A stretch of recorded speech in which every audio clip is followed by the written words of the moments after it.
Good morning, everybody. And if I don't see you, good afternoon, good evening, and good night. How are you all doing? Hope you're having a lovely day. It is extremely warm here. Extremely warm.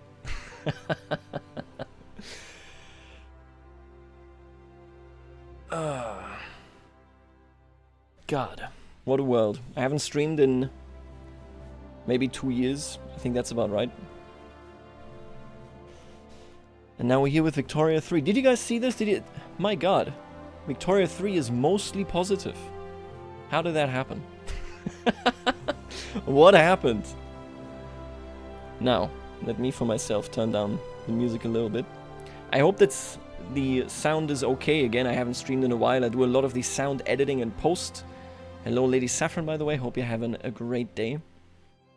But either way, I can change that, I think, on the fly. I think that should be okay. We're gonna figure that out as we go. We're gonna play France today. And I think I gotta change scene because the timer restarts. Yeah, that's right. We're gonna actually be waiting another 10 minutes. That's all what we're gonna be doing here on this stream, actually.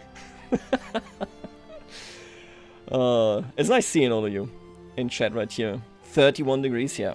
That's, oof. That is rough. Now, I will also, simultaneously, as I now switch scene, reveal my VTuber avatar. Only few, I'm sure, of you will remember it. This face was the original face of this channel, actually. And now he's Canadian. In Hungary, it's 40 degrees. Jesus Christ. 21 degrees. You know, I was thinking about Sweden, actually. Stockholm is such a nice city. That's crazy. I don't know whether I could live in the perma sun versus like perma night though. That feels very painful.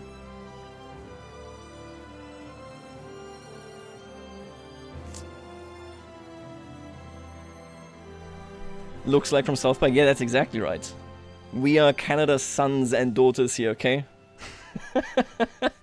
There's like a program you can do it. It's really easy. You just put in images, and I was like, you know, why not? If you actually focus on it, look at that guy blink. He actually blinks.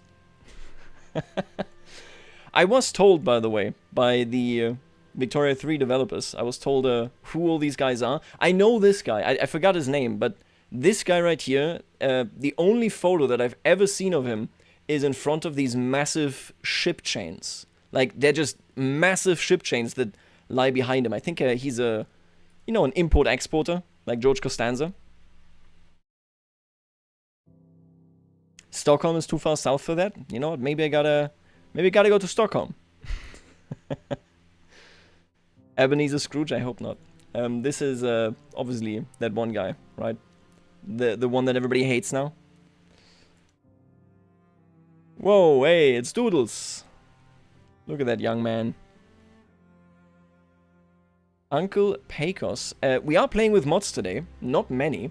And I forgot where to look. Oh, actually, I forgot where to look. I don't want to go into multiplayer menu, okay? Don't dox me. I don't think you can get doxed there, but let's not play with fire, okay? We're playing with the community outfits mod, which is wonderful. I don't think there are any bugs. You can just use it. And we are playing with the one and only, the one mod that you need to have. If you don't have it, I don't know what you're doing. You're wasting your time.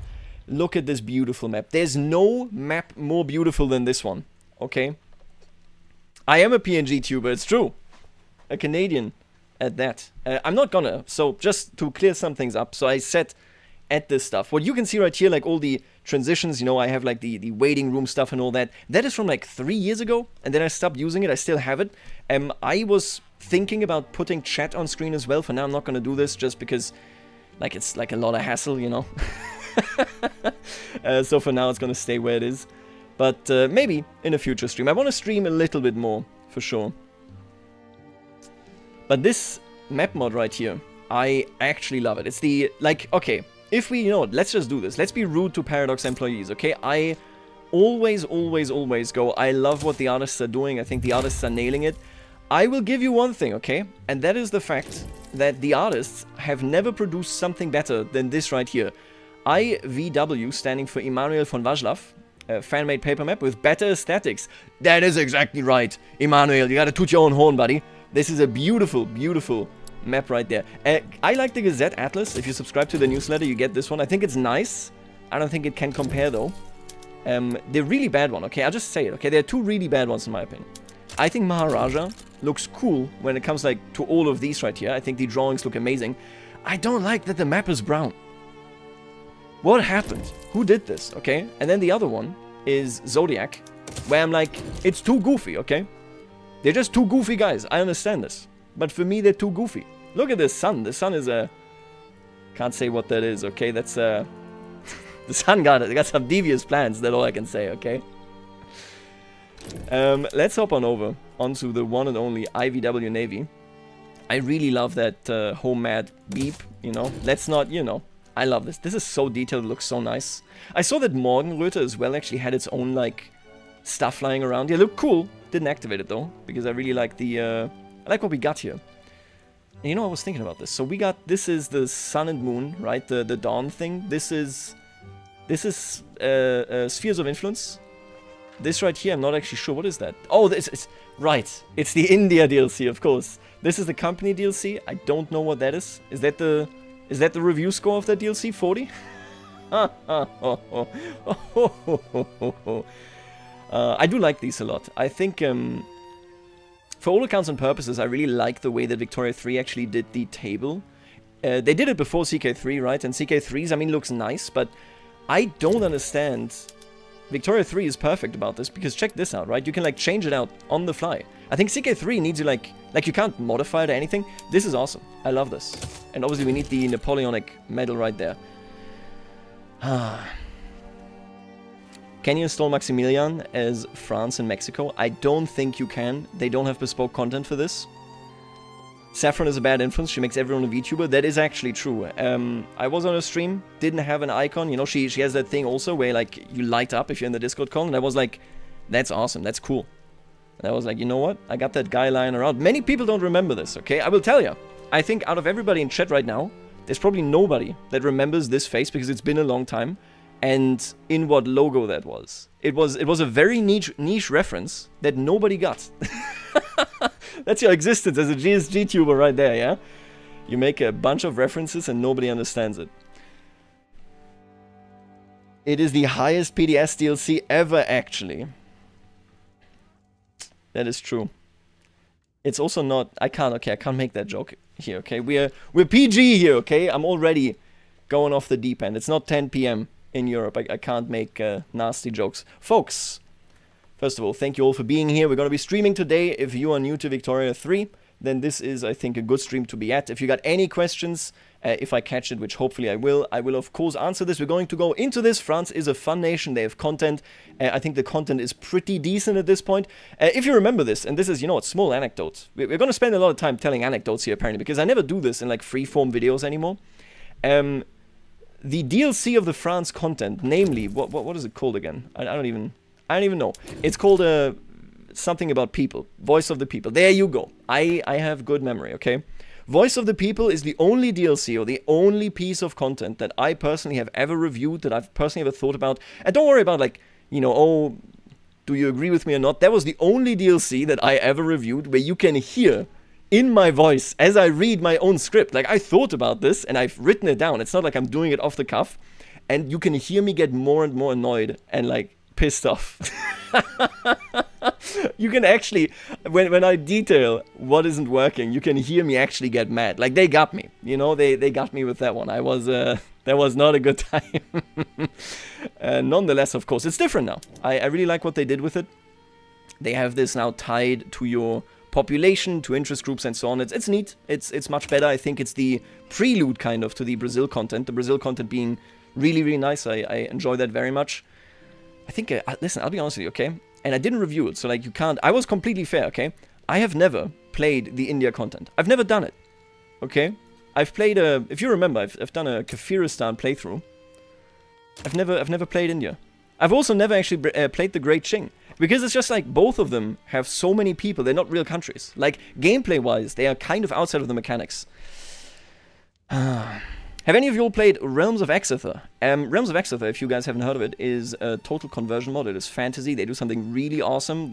I mean, they got magic and all that stuff, but they also actually add airships. So you will basically have like these kind of trade routes, but over land, and it connects via airship. It looks very confusing. It's difficult to tell where what is, but it's such a cool idea.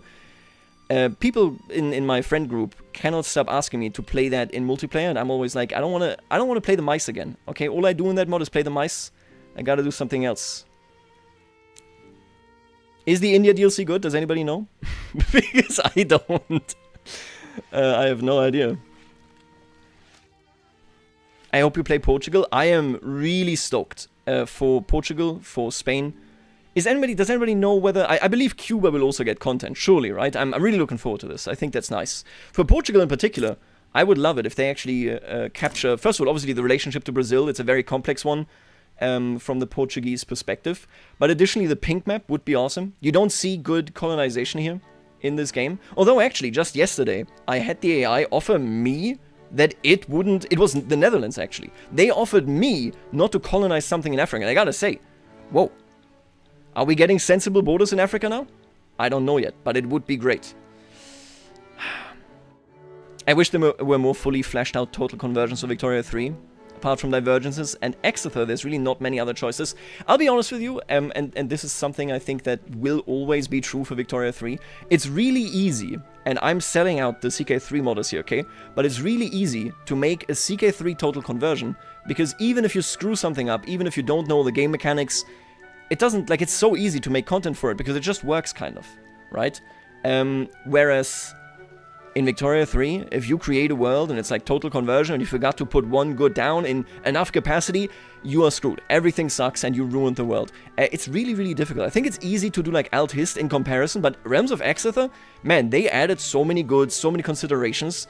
It's like making a good like gameplay mod for Hearts of Iron 4. It's not easy to be like, hey, you know, in vanilla, the pacing is really clear. You go east, you go north, you go west, you go east. That's the final showdown. Then you either get evaded or you win. To do that, but in a total conversion mod in Hoi 4 is difficult. I think the Pony mod did that, right? They managed to do it. We didn't get sensible African borders in real life. Okay, that's fair. That's true. Will you keep the Oleonists in power? I don't know yet, actually. I want to do a poll on that before we properly go in there. You know what, let's do this right now while we talk. I gotta yap a little bit here, right? Let me just unpause. We're not gonna do anything else. I will have to run on speed 4, by the way. I don't want my computer to crash. I love Windows Update Windows 11 24H2. It is terrible. Crashes and freezes my entire PC constantly. I don't want this stream to also crash, okay? Pretenders to the throne. Can I do 4 options in a poll? I think I can, right? Start a poll. Add option, add option. Oh yeah, okay, there we go. Add the poll. France who? And we're gonna do Bonapartist. We're gonna do Legitimist. We're gonna do Orleanist, and of course, everybody's beloved Republican. We love the Republique. There you go. Have some fun voting. Let's figure this out. Who do we support? I will do everything I can, within reason of light roleplay, of going into the direction that we want to go into.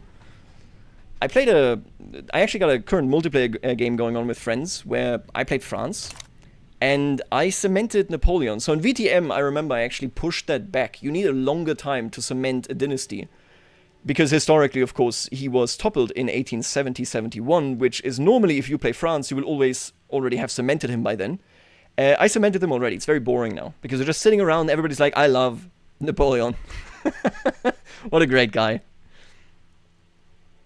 Can you explain the 4 factions? Oh yeah, okay, let's actually do this just in general. If you play France, if you got the Voice of the People DLC, France basically, historically speaking, was in a really interesting period because they had just emerged from 1815. And you have to imagine that France is, of course, in a position where... Stepped on my glasses, by the way. Thank you for becoming a member. I really appreciate this. I can voice a couple of words, I think, on the membership situation as well. That really... I want to do a video on the weekend for members only, where I explain where we are with roleplay and all that stuff, because it's going to be a steady part of the channel now. The members definitely are making that possible. But basically, imagine this. You live in a country, and after centuries of being monarchist, of being run by feudal rulers, and then absolutism, of course, you have the French Revolution.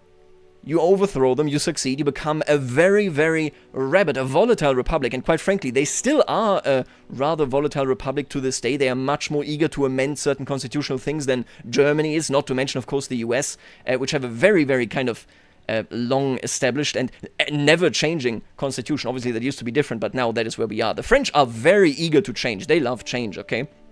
And you come out of that period, and then they're like, oh yeah, actually, we're just rolling it back. You're getting this guy again. Well, I gotta tell you, obviously, that is going to lead to many people going, okay, wait a minute, I don't think that worked. We have the extremely normal faction right here. These are the Orleanists. They are currently on the throne. They're trying to stabilize it. They are middle of the road type of deals. Then right here we have the Legitimists. They are the fans of the most conservative / reactionary elements of the Bourbon dynasty. So it's one dynasty there. And yeah, basically, they want to roll everything back. Having civil rights, that is for suckers. In this here house, we establish ourselves by having at least 50 serfs at my disposal whenever I need them.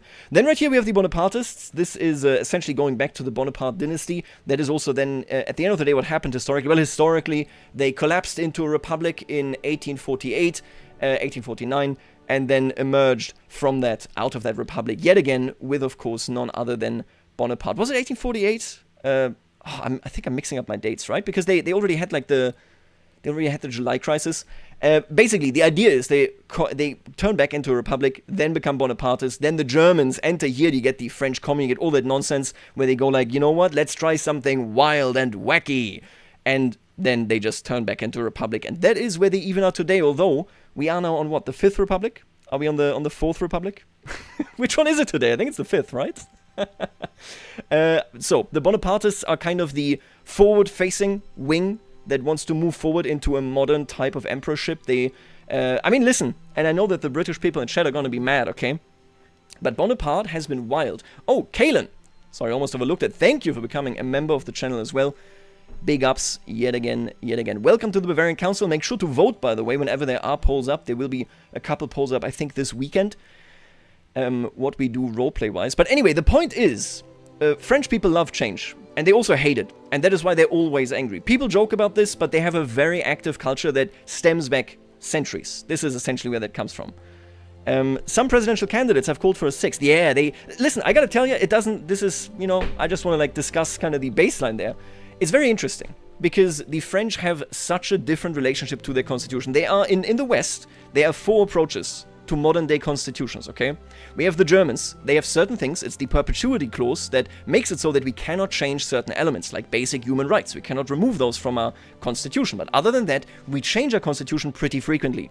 France says everything goes, bro. I do whatever the hell I want. This is my house. If tomorrow I want to be whatever the hell I want to be, then I'm going to be that. And that is a very interesting, very volatile approach. We also then, the third one, of course, is the US, as already mentioned. They are in a position where basically certain things are completely non-considerable. They're non-starters. If you want to change anything there, if you want to remove this, you will probably not get anywhere. The interpretation of exact words that were created in the 18th century and, of course, later during later amendments is incredibly important for them because they can't change the actual amendments at this point, where Germany, for example, can and France does it all the time. Then is the 4th approach, which is Britain. And Britain just goes, I don't know, dude. We have a constitution, that is true, but it's not codified. And, like, we're changing stuff all the time. The only thing you gotta know is that Parliament is supreme. If Parliament says something is happening, it's gonna happen. That is the amazing 4th approach right there. I'm seeing Bonapartist winning very... Oh my god, it's very close. It's extremely close. I'm gonna leave it open just for a second more. Let me read up a little bit on chat there. I haven't seen Command Economy in this patch. So I would like to run this save game maybe for a little while longer, so I don't want to be too overpowered, it's going to get boring. I would like to see Command Economy. You don't really see the AI do it, and I think it's going to be difficult for me to do it as well through like a revolution, just because people are very happy short to long term. Yeah, so we might want to try this. I want to see it as well. I haven't had the chance to dive into that. I see Bonapartist. Oh wow, when I said it, Republic lost support, much like in real life. The Republic thought it was here to stay, and then it wasn't. Alright, well folks, I'm gonna let that voting happen. What we're gonna do is first, we're gonna set technology here, of course. Let me double check. Do we have, yeah, we got dialectics. Obviously this is a very important one. You want philosophy department. It is very important these days. I don't think I want nationalism. We only get the Rhine border out of this, right? I don't think that's that interesting. We already got corporate charters. Going for joint stock companies isn't bad. Oh, we got so lucky that this is actually just spreading to us. So we're going to pick up one additional company there. That's awesome. all of these, they're good, don't get me wrong here, but I would much rather... Yeah, I want to go for water tube boilers right there. This way we already will have a very good output in our mines. Again, we're not min-maxing too much, but we're going to be min-maxing at least a little. I got great disaster saves already, by the way. I got a... I've been sent a couple of disaster saves, and let me tell you, by the way, that is... there's some stuff going on there, okay? I have a guy, and this is one of the fun runs that I also want to do. I was trying to do it as Luxembourg, and then if you play Luxembourg, you just get annexed. if the conference here goes against you, and Belgium gets to annex you, your game just ends, nothing happens, and you can't do anything about it. But basically, I wanted to do this as well. He played, or they played Haiti, and their problem right now is that they have no pops working in anything but being like capitalists and shopkeepers in company HQs. So now they're like in a very precarious position. It's a really interesting situation there. And then the other one was actually in the US, where they were mostly having a question about like late game GDP growth. Pretty interesting as well. I like to do disaster saves. If you saw the one of Andy's Take, great guy by the way, Andy's Take, Andy's Paradox, you should check out his channels for sure. He essentially, what he had wasn't awful or anything, but there was a lot that I could talk about that would explain things to people that are not that great in the game. And I think that's beautiful. I think that's where you want to be with that kind of stuff. It looks like we're going to be Bonapartists. You're all actually suckers. You lick where the boots of the Bonapartists walk. How are we doing here already? Are we doing okay? Yeah, 4.6. It's definitely going to advance the fastest. The Bonapartists, so to support them, is actually pretty straightforward. You just got to go ahead. You need to keep their characters popular. You need to have interest group, of course, that matter there. And then, lastly, of course, we're looking at the military buildings. So whereas right here, industrial buildings are for the Orleanists, and then we have agriculture for the Legitimists, it's just the military. And as France, you start with a decently sized army, so I don't need to do anything. We already win right away. Now, what we're going to do is we're going to build up construction sectors, and I want to go a little bit into the details there. I keep seeing people that go like, I don't know how to do construction right, and I'll be honest with you, nobody does. Okay, like obviously I do and people do, but we all play it by ear, because you just kind of pick it up at some point. Construction sectors really suck, because it's like this random uncapped resource that just lets you like either spiral out of control and you're massive, or you underbuild and then you're in trouble because all of a sudden you're kind of behind for no reason. I wish construction sectors kind of disappeared and became like an organic thing that we can foster, that we can push further, the same way that I don't do trade deals anymore, right? I just set the conditions of the trade. But basically what you want to do is you want to identify a great resource location, which has coal, which has iron. I think this one even has like lead, and man, Rhone is just amazing. Basically you want to identify where you have at least these two, and then you go ahead and build construction sectors there, because they buy at the local price, of course. And the cheaper it is, the better is that for you, because you're the one paying them to do their operations there. Let's put them up there first. My issue with Victooooooria 3 is I don't really understand the what's next, entering into mid-game. How do you grow GDP without doing things like taking the Forbidden Palace? Right, so you're basically approaching this from the angle, there are like certain things that I really, really want to do, because I know they're optimal, they're going to help me. So this is a great thing. I'm going to go into, you know, let me save you real quick. This is one of those things where I think people make a couple of mistakes. I played like, I fast forwarded there a little bit. I was going to look at this, right? So this is one of the disaster saves sent to me. I checked it out. If you got disaster saves, and they don't even need to be awful, okay? Send them my way. They just have to be like, you don't know what is happening. So there are two things actually here that are really, really interesting. He is in a position where he is first, but only barely. The NGF is forming Germany, which is miraculous if you ask me. They're doing an amazing job right here all of a sudden. But here's the problem. I mean, that's ridiculous, right? You're the US. How are you only barely ahead of Germany? And so there are two main issues, to be honest with you, that we're looking at here that many people don't really realize. There's a smaller issue, and that is just the issue where this person, despite having, of course, a lot of population that they can use for whatever they want, they optimized it all away. And the problem is, when you start consuming goods to produce something, technically that brings down your GDP. Is it awful? Well, no, not really. But the idea is if you want higher GDP, it gives you higher minting as well, and so on and so forth. You want to employ more people here. Yes, it goes into the wages, but think about it this way. If you employ, how many are this? 21,000 more laborers. That's 21,000 people getting a good wage, working hard, being their best selves, you know, they're grinding away, they're hitting the gym, they're doing all that kind of stuff. And you do not consume any other goods, which brings up your GDP. I actually checked about this. I put everything back to a kind of a, you know, whatever this is called, like workforce reduction PM, and we immediately shot up to like 320 million, which is obviously still not where you want to be if you want to min-max or if you want to be great. But that is one of the things. And the other thing actually is, I think, when people want to dominate, they think too much in, let me not be invested in myself. So if we check out GDP ownership, right? You see right here, there are some investments, of course, but by and large, we don't. Here's a ton of deals, but by and large, he doesn't have that many deals that give investment to other big powers. Listen, the answer is, the more people put their queue into your house, so into your country, the bigger will your GDP grow. Does it mean that, well, you technically lose the dividends? Yes, it does, but all you gotta do is nationalize it, you know, at a later point, and you get the dividends. If you want a massive GDP, you want to, for example, have a deal with the NGF that allows them to invest in your country. It's just that simple. We're gonna make those changes. But basically, that's the short of it. There's obviously more to consider, but I think most people are worried about giving out ownership in their own country because when they take ownership somewhere else, they're always mean to the AI. They can't conceive of it, okay? Being a friendly thing right there. Man, there's a lot of chat. I love all of you, okay? But I can't read. I'm actually... I'm actually illiterate, okay? So I can only read a couple. 26 million peasants. So you actually have now something in the US where they get a lot of migration, but simultaneously, if you have a sparse province, which is this one? Yeah, this is one. The peasants here will actually massively grow, right? Take a look at this. You get 5.9% out of this one. I think you can bring this up to like, what, 20, 30%? Yeah, so they just natively grow if they got anybody in their empty states that will just explode. Doesn't the AI use your investment pool? So, this is actually something, okay, it's interesting to clarify. You know what, let's move on to the, always damning to...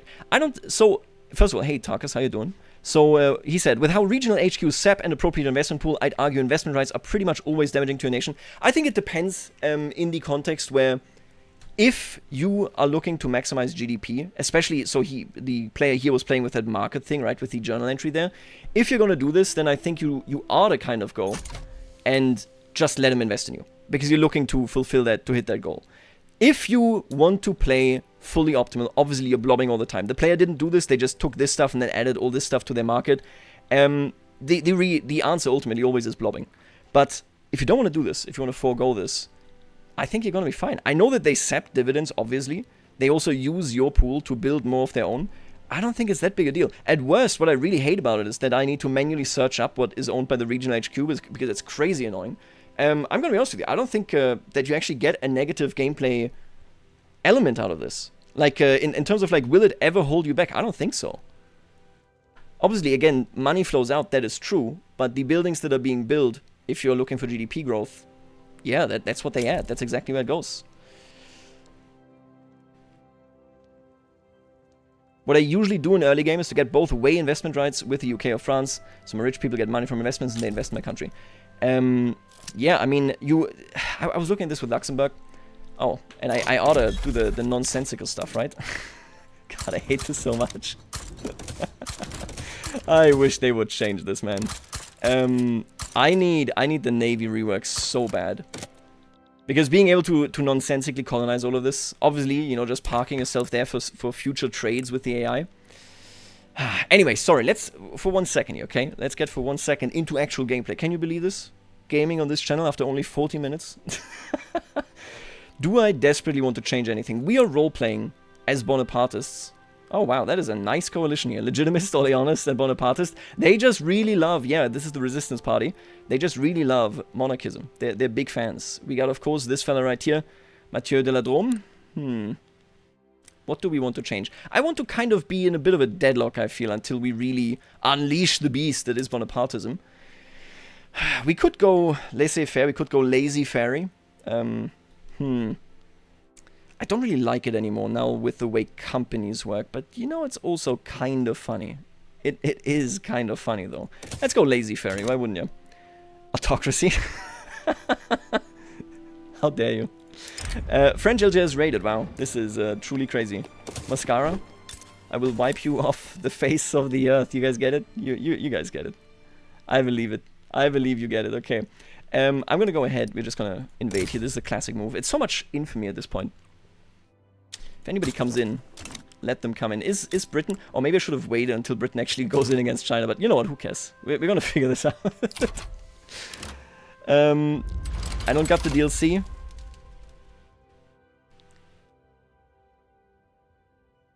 Most people aren't draining the investment pool properly anyway. Yeah, that's exactly one of those things. I see this a lot. I saw it with Andy's take as well. The fact that construction points are completely arbitrary, like you completely determine how high or how low they are. There's no like soft cap or anything. Doesn't exist. It is entirely capped then by how your money is actually doing. Honestly, it really sucks because people cannot figure out what is important and what isn't important. I mean, how could they? It's one of those things where it's like, yeah, okay, cool. You will only, you know, learning by doing, which is awful. Because it's the quintessential part, how you interact with the game. Wiping mascaras, tears in the rain. Thank you. Oh, you know what I saw? On this is nobody is going to be as appreciative of this as I am, okay? I saw that the AI... Look at this! Oh my god. They are now capable of splitting armies. You don't know how big this is. That is huge. It used to be that they physically... And that's a lot of infamy. It doesn't really matter. We're not playing optimal here. They physically could not do it. It was the worst thing in the entire world. It sucked. And now they can do it. I celebrate that we're finally getting basic features. Okay, I'm joking, alright? As we're playing a little bit slowly, let me check this. Skynet confirmed. They're getting too intelligent, it's true. We gotta do something about it. I feel like it would be fun if we went to... I mean, if you're going Napoleon, then we definitely gotta take North Rhine and Rhineland. It's nice, you know, if you don't blob too much and if you don't build too optimally as France, you get some resistance from Prussia just because the AI strategy is so hard-coded to go, I will attack. And even if I lose, I will attack again and again and again and again. You get some resistance there. I think that's kind of nice. I haven't done the Confederation of the Rhine in a million years. UK is going to be even more annoying to face. Let me tell you about a bug right now, okay? You're gonna... oh, I wish we had somebody else join this. So I reported this. I complained to Doodles, actually. Personally, I went, Doodles, you broke this. What the hell are you doing, pal? And by the way, are you guys noticing this? I hate that this... We got this freeze right now that, like, just randomly freezes the game every, like, what, week? But basically, when you are at a front line that isn't your own... And, you know, let me change this here. I like the knight. Beautiful. When you're at a front line that isn't your own, you don't get a supply line. So, like... If England was in this war and they were assigned to this front line right there, there wouldn't be any port connections here. Which means I could not interrupt, even if I, you know, had the navy, which I don't. But if I did, well, actually, no, I do. I don't think they utilize their fleet the way that we do. Anyway, if they were here, I could not interrupt any of their troops' supply. It really sucks. They gotta fix that, for sure. How do you manage to get an obligation to do the Treaty of Turin? Actually, I don't know. I haven't... You know, I have actually. So this patch, I haven't played... I normally, what I do, every patch, when we have more time with the pre-build, which we didn't, I play Germany, obviously. I play Italy. I don't play France or Britain because they're too easy. It doesn't matter. I play the US to see migration. It's great in this patch. That's fine. And then I play smaller nations all around. I didn't play Italy because they reworked how Italy works, like what the events are, and it sucks. So I was like, I'm not going to do this because I will be very angry if I did. And so I didn't. I can't answer you any questions about this. That is, the way it works now is when the Papal States have like a revolution and one side is Republican, one side gets annexed and the rest remains. It's horrendous. It is the worst thing that I've ever seen in my life.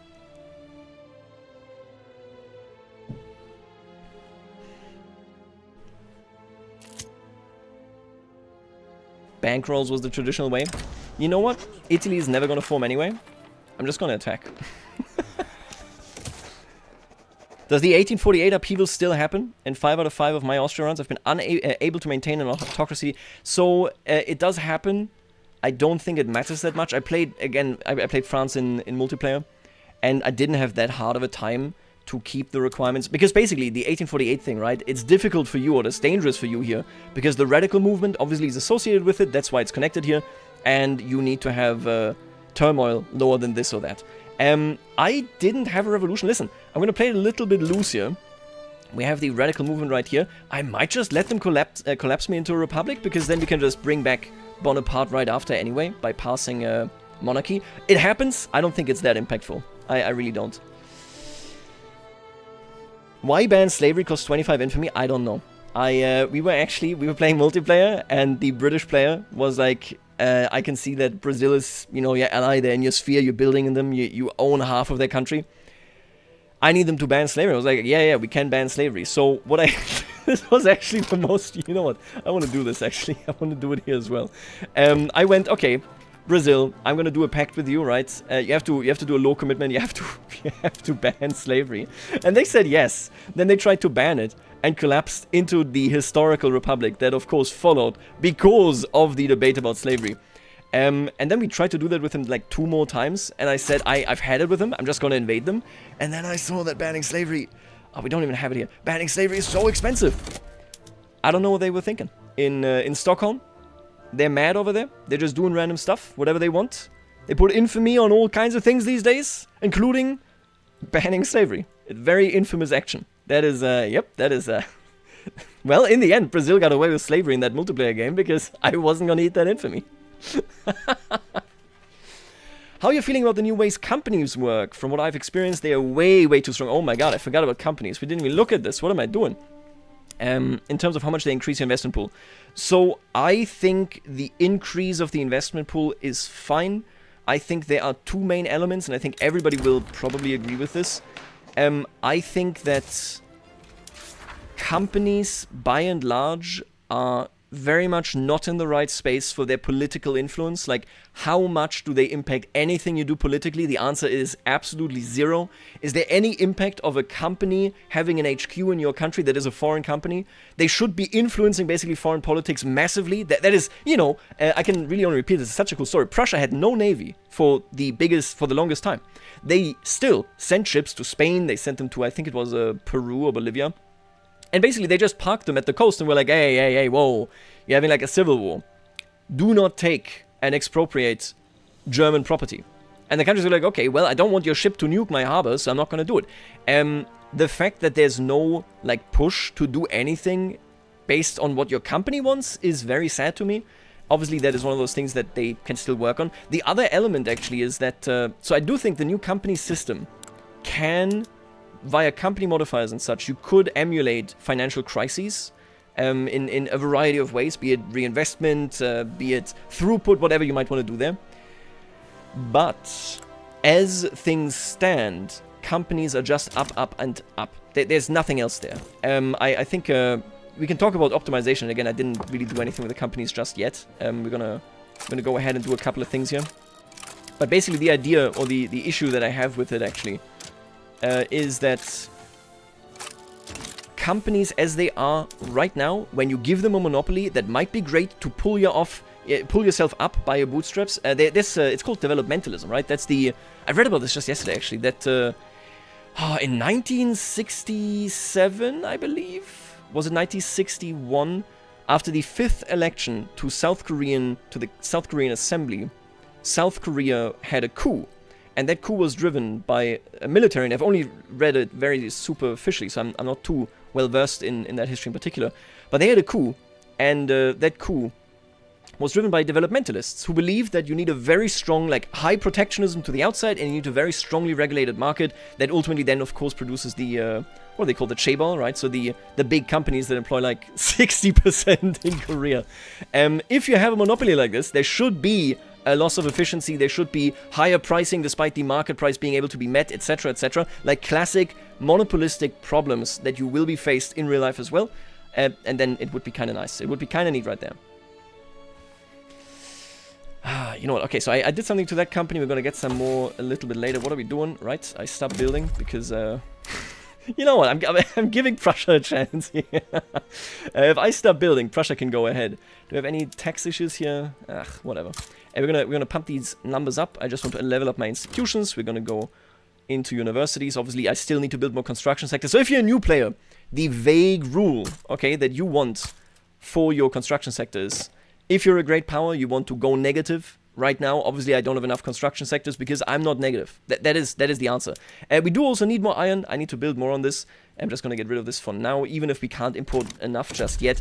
Not going to bother with that too much. But the idea basically is you want to be slightly negative because as your economy grows, your credit limit goes higher and higher, which means that even if you're negative, it actually outpaces you. That is the entire theory behind it.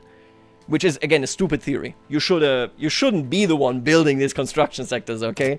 That is very silly. It's like, oh, apologies, my sir, but we cannot build enough because the central government has not yet constructed enough construction sectors. This has been such a long debate. You guys have no idea, but in my friendship circle, because so we started actually, we got to know each other playing Victoria 2.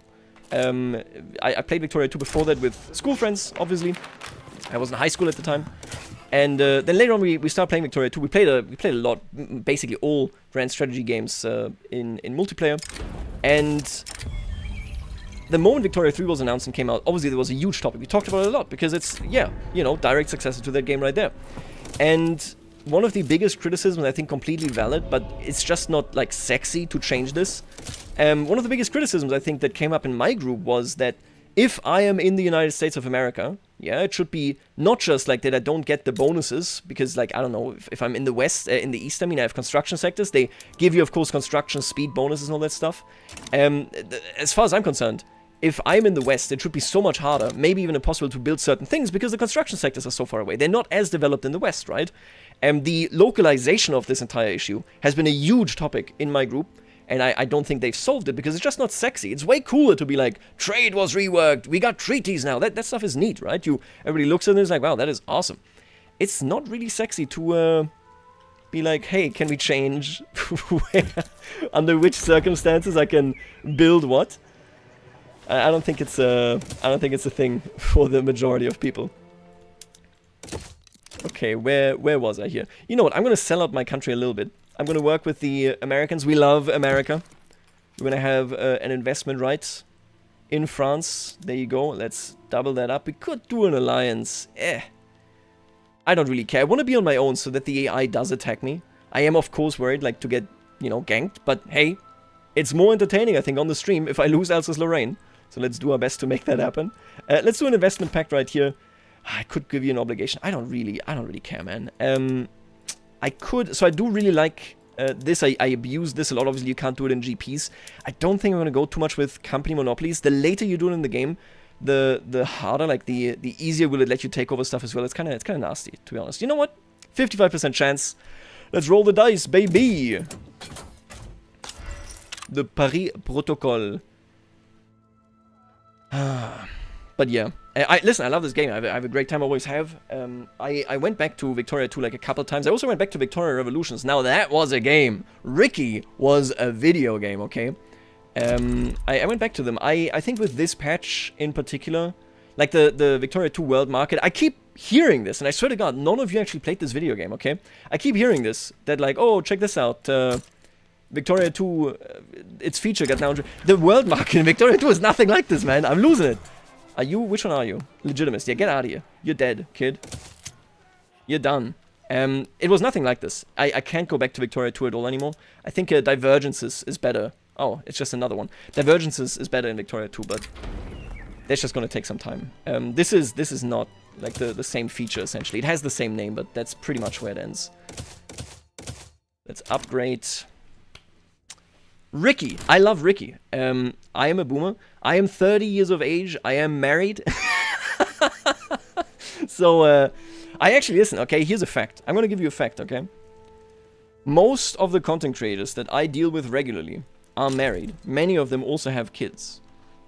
GSG people, okay, they get laid. What do you want me to say? Oh, right. Yeah, okay, I don't really... I don't really care about this treaty. You can pull Egypt like super early on into your power block. I'm gonna offer them an embassy. That's okay, just by investing. That's what I did essentially in the. I'm gonna do all of this. I'm gonna side with Egypt. I think. I don't like the Ottomans anyway, right? Didn't we like do something else the Ottomans just like a second ago, like rivalry or some stuff? I can't remember. We're gonna bind you to this. We're gonna invest like crazy in you. Is there anything else I want? I'm not really that interested in bothering you too much. Let me invest in your country, pal. I want to have Egypt early on. Is there any quick way to figure out which countries might be willing... By the way, if you want to ask me a question, please do tag me, feel free. If a lot of people now do it, then I will stop being able to read it, but right now it's nice, okay. A quick way to figure out which countries might be willing to give you investment rights and alliance, etc. in this patch, or is it just trial and error one by one?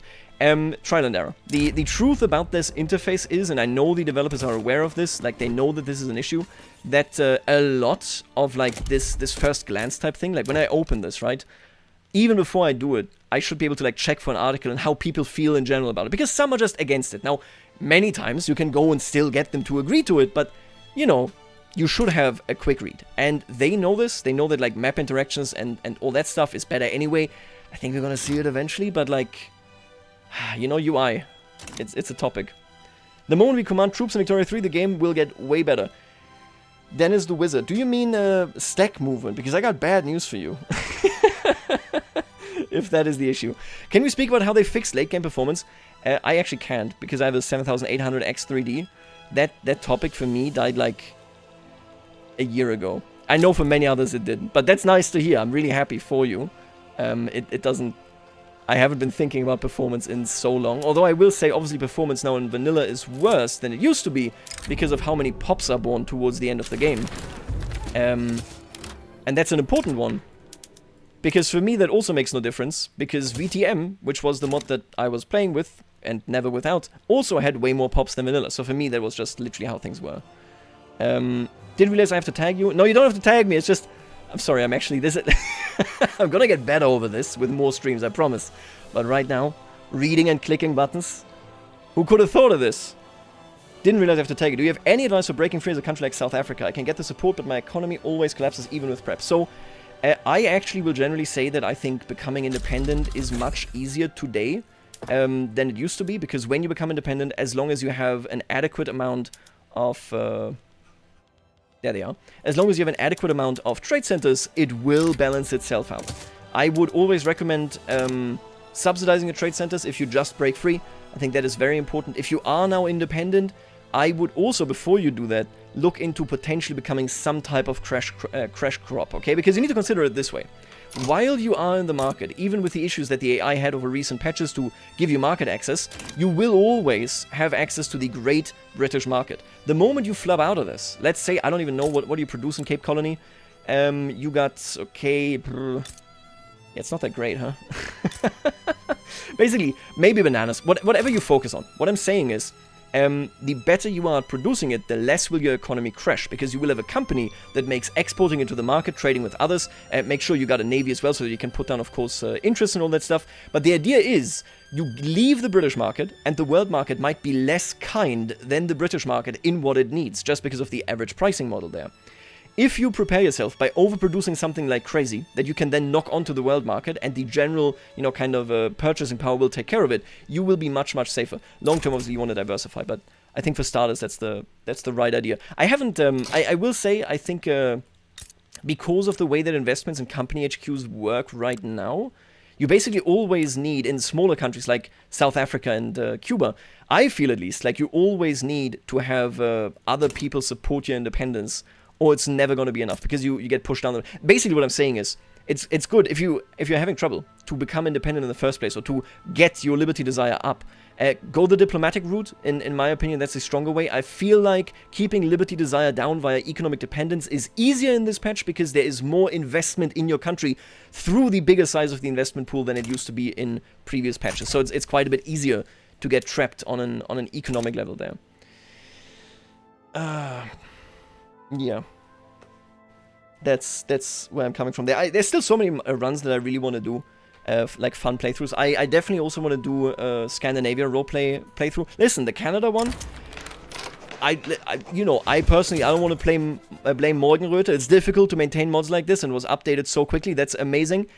I don't get slowdowns like I did with Morgenröte in vanilla, right? So that run ended, sadly, unceremoniously, but the Canada run was a lot of fun for me. I read so many papers. I read that book, right? The Overlanders of 62. I talked to my Canadian friends, like, actually insane. I know a bunch of people that were very, very involved, or whose families were very involved in Canada in general. It's an awesome, awesome piece of history. I think diving into that is always fun, particularly in Sweden, especially if you play Sweden.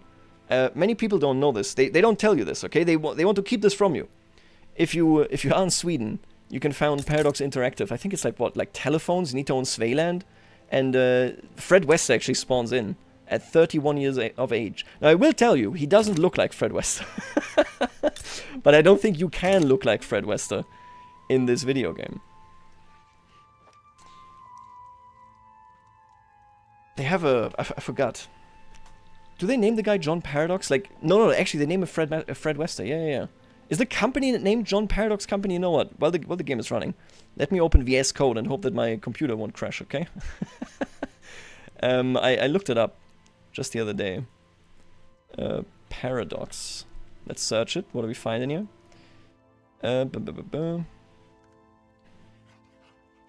Pre-order, come on. Okay, I think I did it. Oh, here we go. John Paradox and Company. That is what the company is called. There we go. Yeah, there you go. Jonathan says it. All of you say it as well. Very, very nice. It's good stuff. I haven't found it yet because, like, who the hell plays that late, right? the Haiti. You know, let's just take a quick look at this.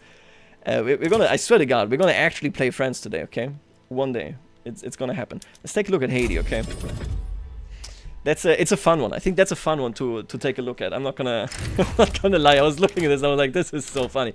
Obviously, there's like many issues with this. You have a market access lack and all that kind of stuff. But he has no population, and he put down, of course, attraction as well, right? So you put down a decree, if I may find it. There it is, greener grass campaigns. It's like you're not getting much in Haiti. This is just the way it is, sadly. But basically, everybody here is like, you want me to maintain infrastructure? You want me to work jobs? Why would I do this? I can run the Haitian orchards instead. Why would I ever do anything else? I could be in the Haitian Plantation Society, my friends. That's a very fun game. That's a really fun one. I'm looking forward to that one. I haven't looked much more than just like this initial look, but man, this is so nice. Shopkeepers, clerks. Capitalists have 40% of the power. Yeah, they don't want to... Why would I work? But also, additionally, of course, I will say, obviously, this is not good, right? But then again, I mean, why would I work here? He has to subsidize this stuff. But okay, all of that stuff aside, obviously, this is a bit of an interesting and weird one because the moment you pull people out of that to give you infrastructure and that kind of stuff, you're also going to lose them in these headquarters. That's just the way it is.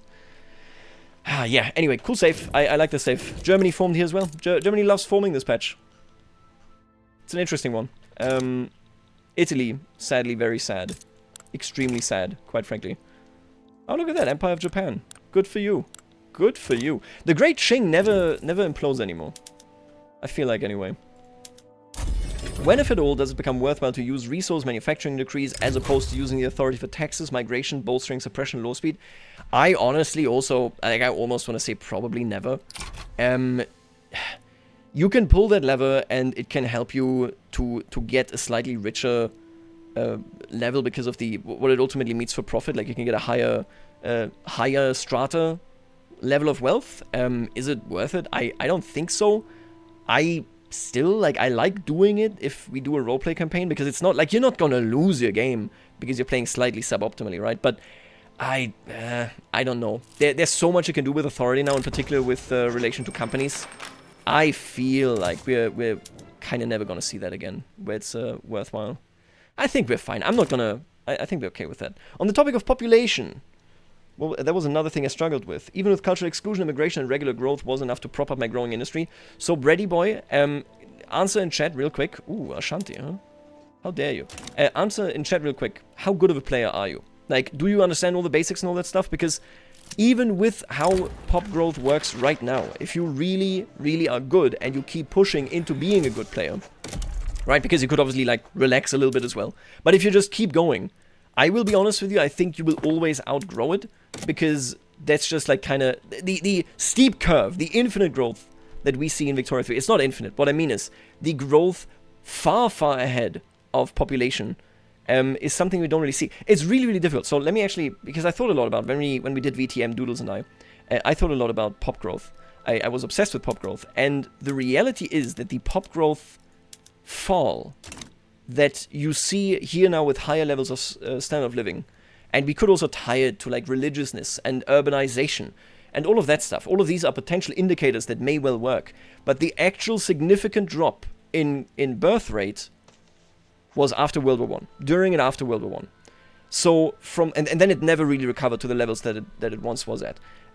From where I am standing, I think that this is the best birth rate and pop growth that we've ever had, but industry in Victoria 3 doesn't fully follow, and pop growth doesn't fully follow historical patterns. So basically the answer is just start conquering. If you're that good that you just, you're outpacing it, right? That's great, I love it. But if you're that good, you can't really handle it. Like, you can't really overcome it, I don't think.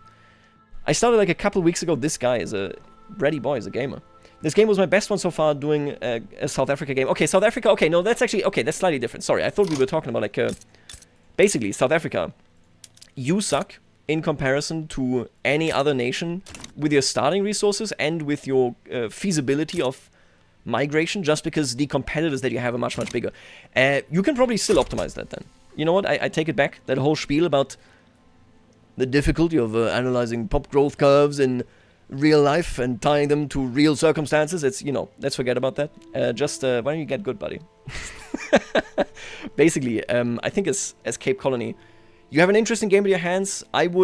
If I were you, I would use that opportunity to like learn what you want to optimize PM-wise and where you want to build specific buildings that really push you into a specialized economy, so that you can optimize your wealth level and your output rather than just creating more of it. More output is always better, but you can also just make more of what you have.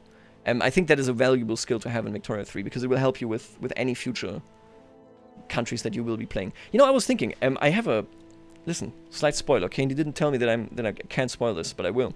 Alzebo has a very interesting run coming. It's very interesting. He's been sending me screenshots.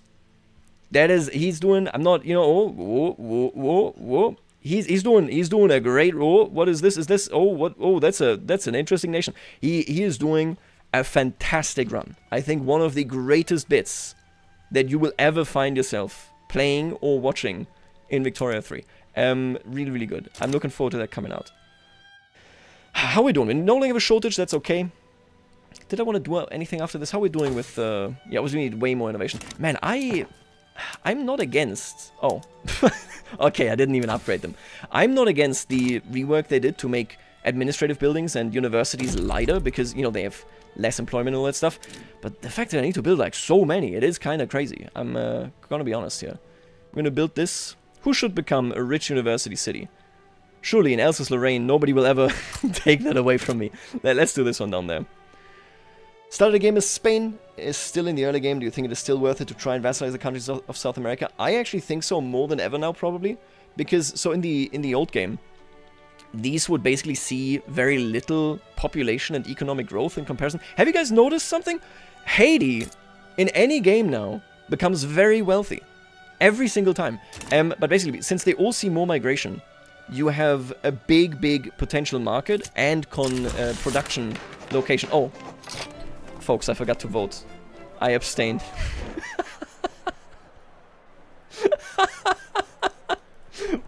Which one did we get? Oh, it was the Belgian maximalist approach. Oh, I'm so sorry. That's my bad. Alright, well... What are you gonna do? I gotta, this is all my land anyway, so, I'm gonna take that over later. Well, see, so this can happen. I was playing Luxembourg, and Luxembourg, for the pure investment strategy, it kind of sucks anyway, because you are landlocked and all that stuff, but you can do it. But I was doing it, and in year 1839, I was annexed out of nowhere because the London Conference decided that I was to be annexed, which obviously was not great for me. That was a small downside to the entire endeavor. Let's go for the other. I think they're going to finish it up already. We'll see. We could go for commercialized agriculture. I haven't played now that they fixed interest groups properly changing as pops change. I haven't played with those political changes yet. It should feel a lot nicer, right? Like, we can actually get rid of whatever faction we have. And that was the thing in Canada, in the Canada playthrough.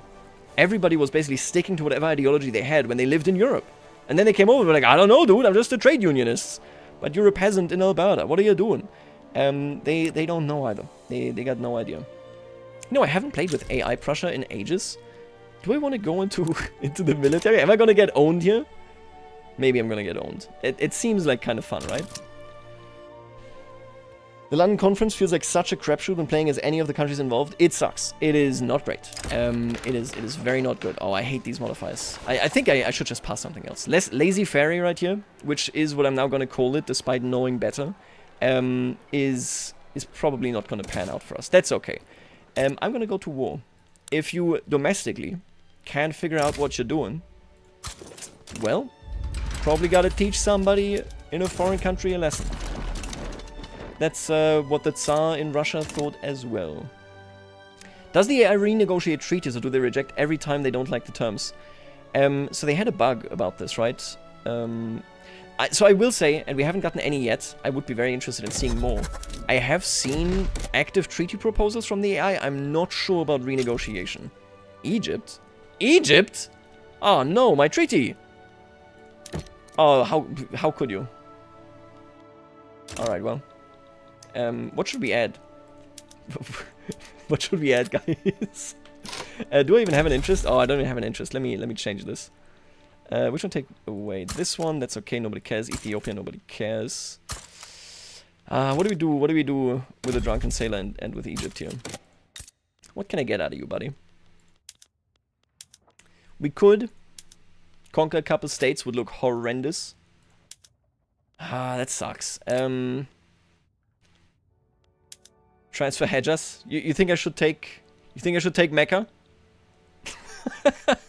Historically, by the way, actually very interesting. The French viewed themselves as the protectors of Christians, Catholics in particular, of the Ottoman Empire, which Egypt, of course, at this point is still a part of, nominally speaking. And there was the whole... this was super interesting. It was a Sam Aronow video that talked about this. There was the... what was it? The Syria affair? Was it... No, sorry, I think it's the Damascus affair, right?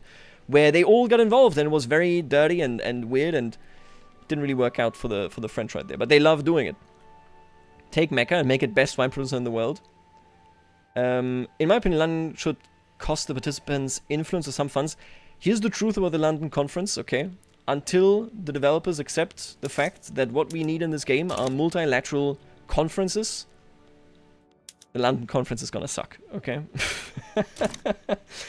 Man, I'm thinking, I was thinking about this, because we have a... So obviously, I want the Navy reworked real bad. Everybody knows this. If you know me, then you know that. I don't even like boats, but I love the Navy.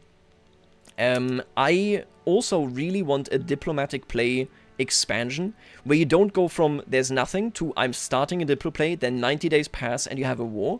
I want it to be like actual levels of escalation, right? Let's say there's 5 levels of escalation. 5 is the full war, 4 is like a regional conflict, 3 is you have individual skirmishes and things are heating up, 2 is like, yeah, okay, maybe there's like some resentment, that kind of stuff, and then 1 is just very basic, very flat, there's nothing happening. I would really like this, because then we kind of would come into that position where as a diplo play builds up, several countries might be able to go into that situation and defuse it. We could call this. Now here is a pitch, okay? This is a tough pitch. We could call this. Sit down for this one. A crisis system, okay? You've never heard of this? This was not a thing in Victoria 2, okay? I promise. I think it would be rad. I think it would be very good. But I think also this has already been pitched like years ago in the forums. Not that I read the forums, but yeah, still. Oh, we're gonna see it. We're gonna see it today. Oh, yeah, they broke the French mission. That's fine. What are we gonna take from them? Liberate country. Liberate Sudan just for a laugh. I don't really want to conquer anything. Honestly, man, I'm just gonna take Hejaz. And then I wanna get friendly with you again, and I wanna work this out. Surely we can do that, right? But you're gonna see this here in a second when the Egyptians arrive. They don't have a supply line. What?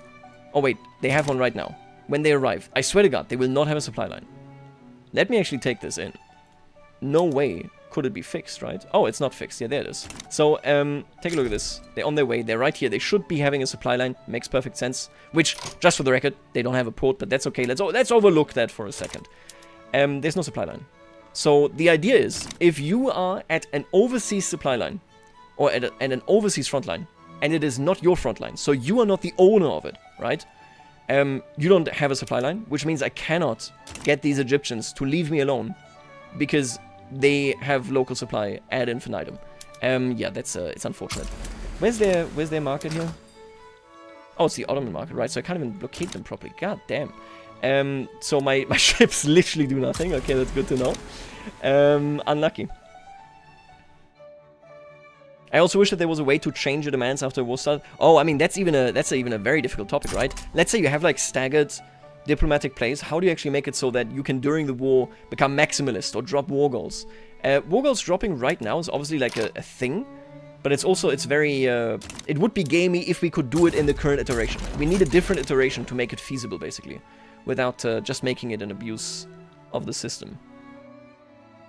But yeah, anyway, we're gonna see how that goes, eh?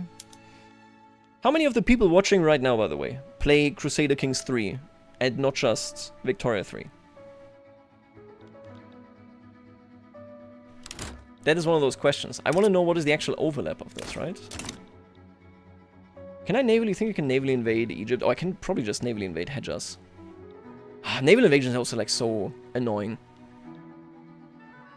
Oh, that's a lot of you. That's a lot of you.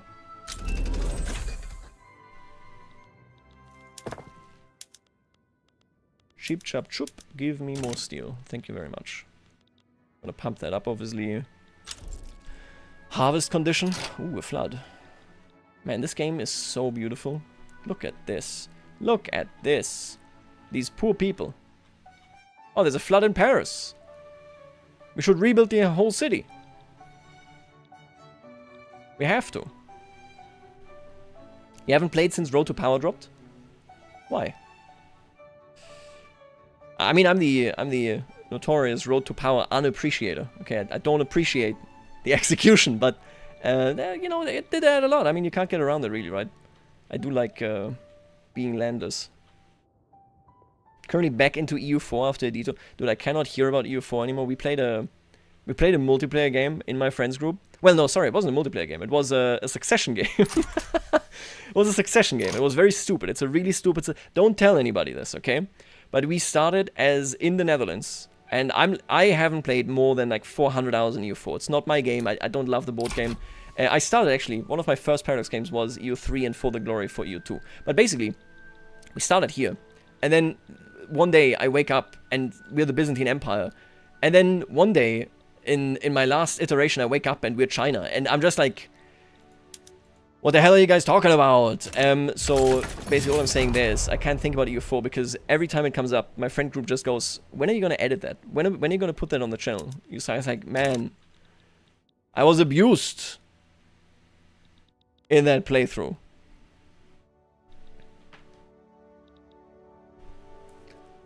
The Sinja fam, welcome. How you doing? We haven't talked in a while, you know that? I play all Paradox games, but Hoi 4 is the one I play the least. See, I gotta admit this, okay? Because we've been playing some Hoi 4 multiplayer as well. Oh, sorry. I really suck at Hoi 4, okay? There's the... I think I could beat the AI probably, like, pretty reliably. But then I'm playing this in multiplayer and I'm like, I have no idea what's happening. I can't do any of this while we're playing live. That's crazy to me. Hoi 2 was one of my first language. Watch your profanity. No, I basically I played that a lot. You know, I know the game quite well, but it's like, man, at no point, you know what would be funny if I just for no reason went, let's spend more money on this war by taking this army and invading for no good reason. There's a lot under the hood now. I like Hoi 4. I think it's they really put a lot of content, a lot of features in there. It's too much for me to be doing that in... basically, the way I feel about Hoi 4 is I don't want to play it in single player. I don't care about focus trees. It doesn't... Yeah, okay, the lore is dead, my friends. It's over. Doesn't really tickle my fancy. Multiplayer, I would be interested, but it would take like 40 hours to get good enough at the game. And I don't think I wanna do that, eh? Ay. It's a complex game. It's a good game. My two imaginary kids are watching. Yeah, that's right. That's exactly right. I've been told, and I haven't played France actually. I've been lied to, I think. I was told. No, actually, I mean, I've played France in the multiplayer game. Where's my champagne?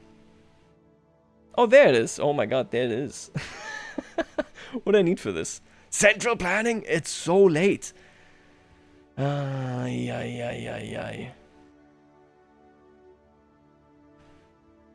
I think I'm just gonna do the meme thing again. So what I did in multiplayer, just because I wanted to do it down here, but in multiplayer I took Ashanti anyway. I basically created. It kind of sucks, but I feel like I'm gonna do it just because it's kind of funny. I'm gonna start doing wine. If my people are gonna drink a lot of wine, they better be buying it domestically, okay? I don't want to see anybody drinking Coca-Cola with like vodka or something. Come on. Let's create this right here. Did you guys know this, by the way? I didn't know this. So I looked at this and I was like, oh, I can't rename my companies. And I was like, oh, it must be because it's a historical. No, it's just the button is on this page. I never knew this. What do we name this? Drunkards United? Anybody got any better ideas? I think that's a funny one. I think I would rate this like a 6 out of 10 joke. We could also just call it French United, which is like the same term. Am I right? Oh, what's going on? Come on, okay. I'm here all night, okay? I'm here all night.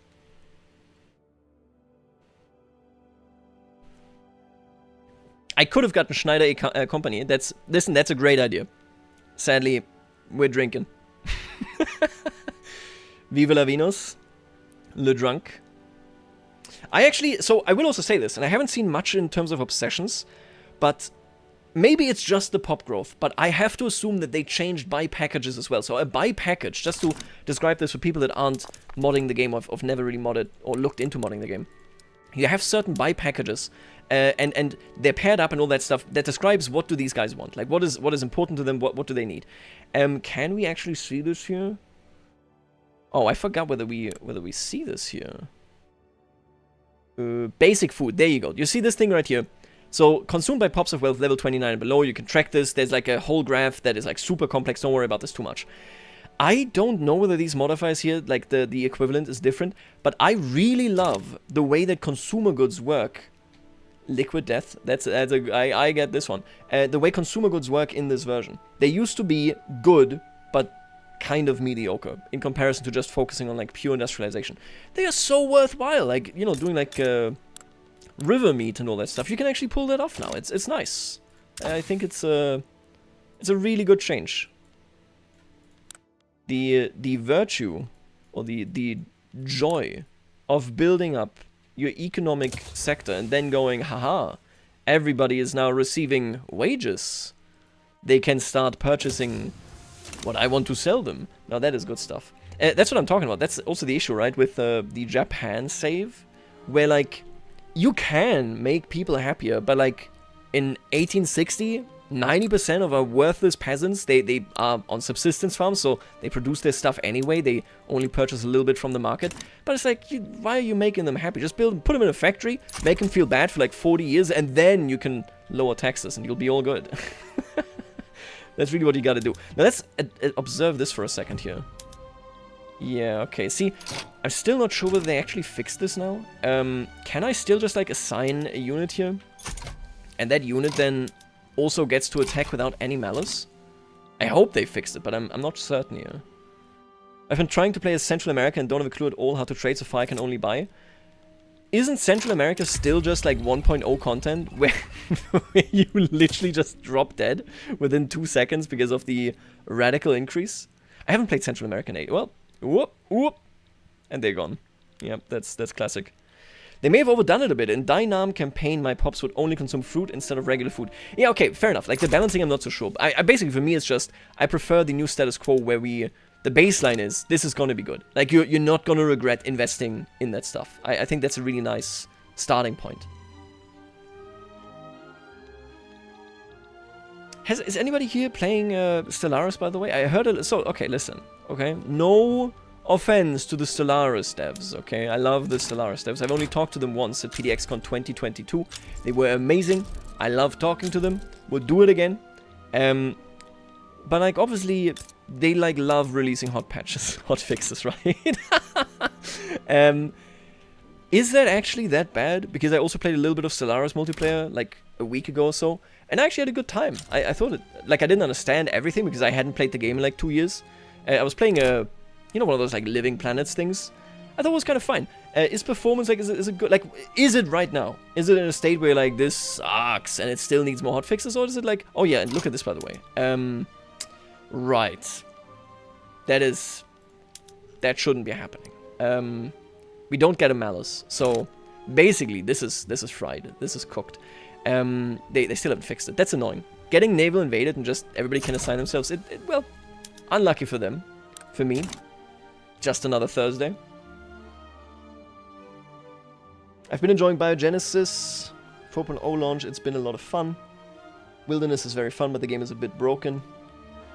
I mean, in all fairness, like, I don't even notice it because I haven't played in so long, right? Like, I don't know the main complaints. It's just, it is funny, okay, to be like, hey, what hotfix of Solaris are we on? And it's like hotfix 21. And like, come on, like that, you know, let's not pretend that that is not funny. That's like, oh, another one. This one is gonna fix it all. I have it in my bones. No, I'm joking. This is a tough time as well. I actually, like, this is one of those things where we have to always remember that ultimately, if you're a game dev, hello, wow, we're back. We're actually back. Okay, Napoleon was here. Now I am here. You guys see that movie, Napoleon? I mean, I didn't. But historically accurately, of course, he shot the pyramids. He was like, you know what, man? This stuff is too old. Shoot it. He, you know. Thank God I didn't go to that movie. What UI cell is that right now? Let's take a look at this. We have Dusk and Dawn. I like Royal Purple. I also like French Blue. Those are my two favorites. I've been playing with Royal Purple for, like, whenever that DLC came out. Listen, okay? I will chastise everybody. Although probably none of you actually were part of that group that I'm about to chastise. I love the Night DLC. The Night DLC makes a map that is gorgeous even more beautiful. Okay? CK3 got nothing. Okay? You have a little circle that says there's a castle here. Look at this stuff. Look at this dude. Look at this thing. They are bringing stuff to the front. It slaps. That is awesome. I need them. Okay. Thank you. Ran so far away. You are right. You are true. You speak only the truth. Only ever the truth. We need seasons. I need seasons so bad. The thing that came with it. So Dusk and Dawn is yeah, Dawn of Wonder. That is the Dawn of Wonder DLC. Name the DLC Season of Wonder. You know? We have season passes, doodles. Thin ice, buddy. Thin ice, okay? I will also say, and I know I said this in my not a review video. Listen, military access still bugs me. I think it's kind of stupid, but also, like, it is convenient. I'm not gonna say it isn't. The frontline stuff, where they just put stuff together. Look at this. In old patches, this is 2 frontlines. In old patches, if I invade Kansai, that's 2 frontlines, and they immediately kick me out. It is so much better now. I am a big fan. I think those changes were actually 100% good. Like, none of them were bad. Just entirely good.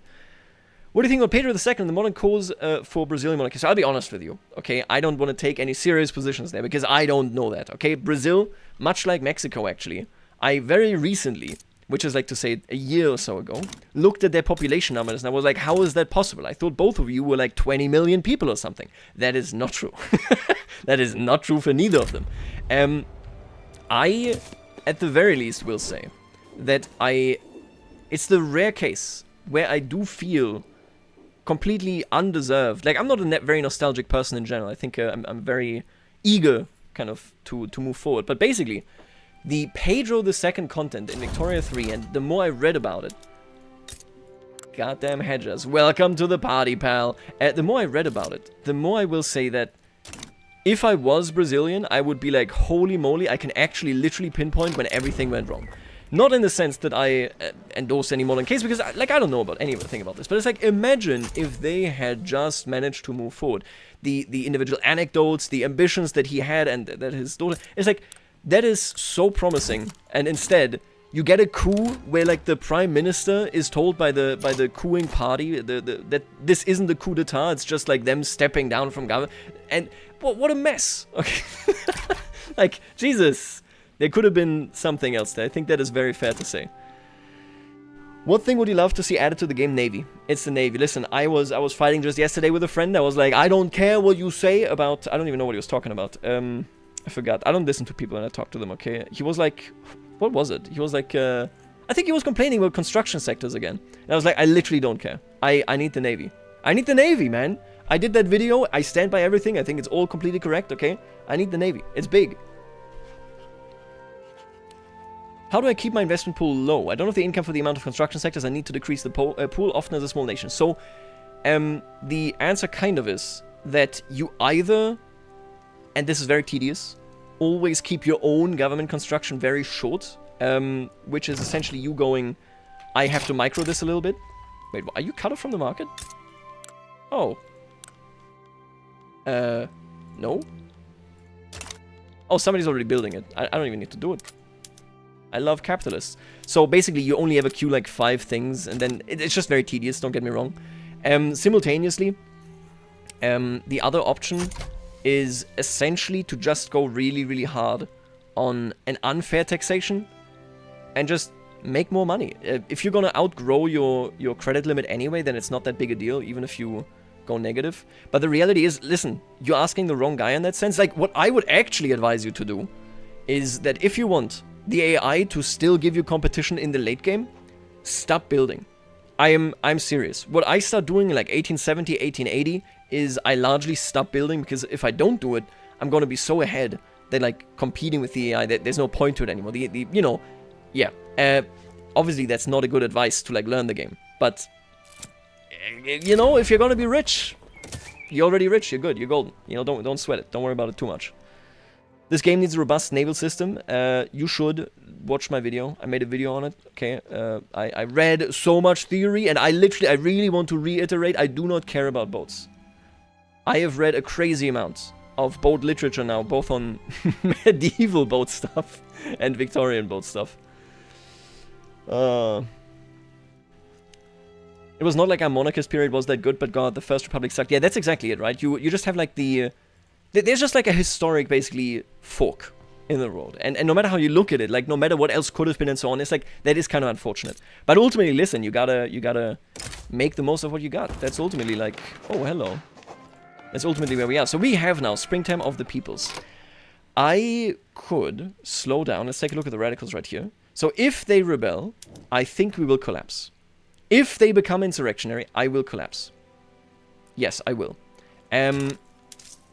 We could slow down here. You know what? Let's play it a little bit cool here. I'm going to slow down here. I'm also going to slow down on production. We're going to take it a little bit slower. I'm going to see whether we can't get the radical movement to be happy. We could alternatively just pass laws, I guess. You know what? I've totally forgot this. Listen, I love talking to all y'all. Just makes me forget. Changing a couple of things here. What are we going to pass? Wait, you're the wrong guy. I don't care about that movement. I only care about this movement. So I could suppress them. We could go for census suffrage, which is, of course... what you kind of walked into historically as well. Remember, there was also a big campaign, the campaign of banquets, right? Where they essentially, political assembly was illegal. So they said, no, we're not protesting, we're eating. I think that's awesome. I think that's really cool.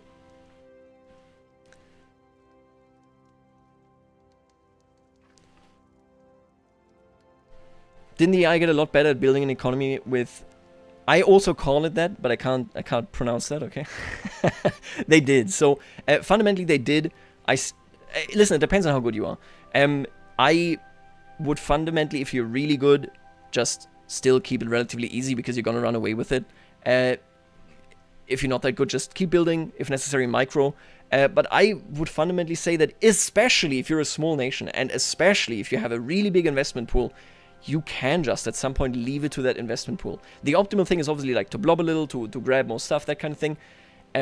But I think at a certain point, if you just have a massive investment pool, just leave it to the pool. Maybe go into laissez-faire, right?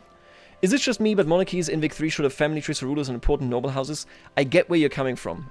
I don't personally agree. So I think that you just get a lot of stuff simulated that does not matter that much. I do think that dynasties should be weighed more heavily, as in if you have a monarchy, having a dynasty probably should be more meaningful to you. But as things are, yeah, it's gonna really upset the church. I don't really care if the church rebels, do I? We could just beat them up. As things are, I would argue that essentially, Does it matter who's on the throne? Mechanically, it doesn't. I would like to see something on the diplomatic level, and I would like to see something that if you go into a republic where you can then, if you immediately turn it around, or if you after like 10, 20 years, you turn it around back into a monarchy, that it gives you the option to assume the same dynasty. But I think if you track it beyond that, and like royal marriages and all that stuff, I don't think it matters that much on a dynastic level. I don't think we need a family tree. If anything, I would argue for, hey, let me do personal unions, or hey, let me keep track of like all these countries share a monarch and this actually matters. Like I do ultimately remember what happened in Mexico, all that kind of stuff. So in short, I think you don't want to go too deep with that because it's just not really what the game is about. Landowners, huh? Let's go census suffrage, why not? Let's make the Republicans happy. The liberals, they're demanding too much from me. It is bothersome. A very important factor of late 19th century diplomacy was the Victorian dynasty's impact on European diplomacy. I agree. I think diplomacy, I would sign this. I think they need... But like, it's like... Listen, if Saxony loses the von Wettin dynasty and then turns a monarchy again, I would like to see the option to put the von Wettins on the throne again. I would even like this as like a diplomatic treaty, right? Like you can sign this with somebody if it's like an electoral type thing. But like beyond this, do I need to know that my second cousin is somewhere? I would rather that if somebody chooses a particular dynasty, it pops up and goes, hey, they share a dynasty with you now. Take a look at that. Or, hey, they are related to you somehow. Basically, I would more want to go towards the EU4 level than the EU5 level with dynasties. I think there are way more important things to focus on. Which French dynasty is best? Listen, I personally, okay.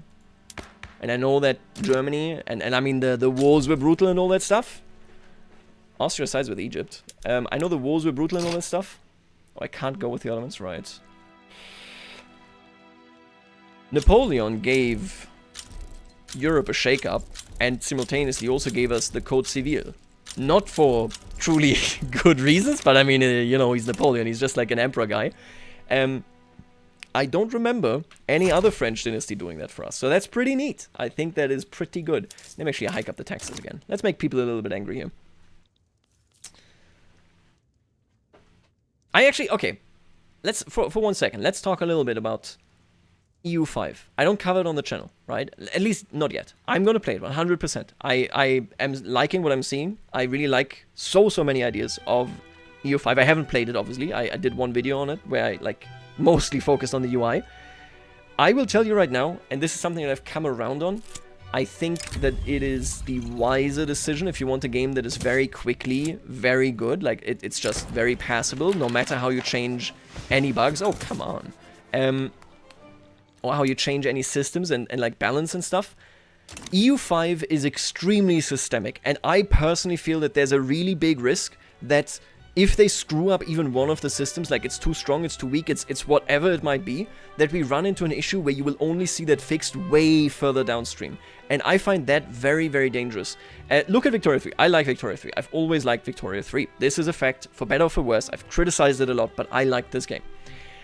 Victoria 3 has a lot of trouble if you compare it to CK3, where it essentially says, hey, if something is broken, it could be any of these 1 million levers that I have at my disposal, or it could be none of them. It could be something completely unrelated.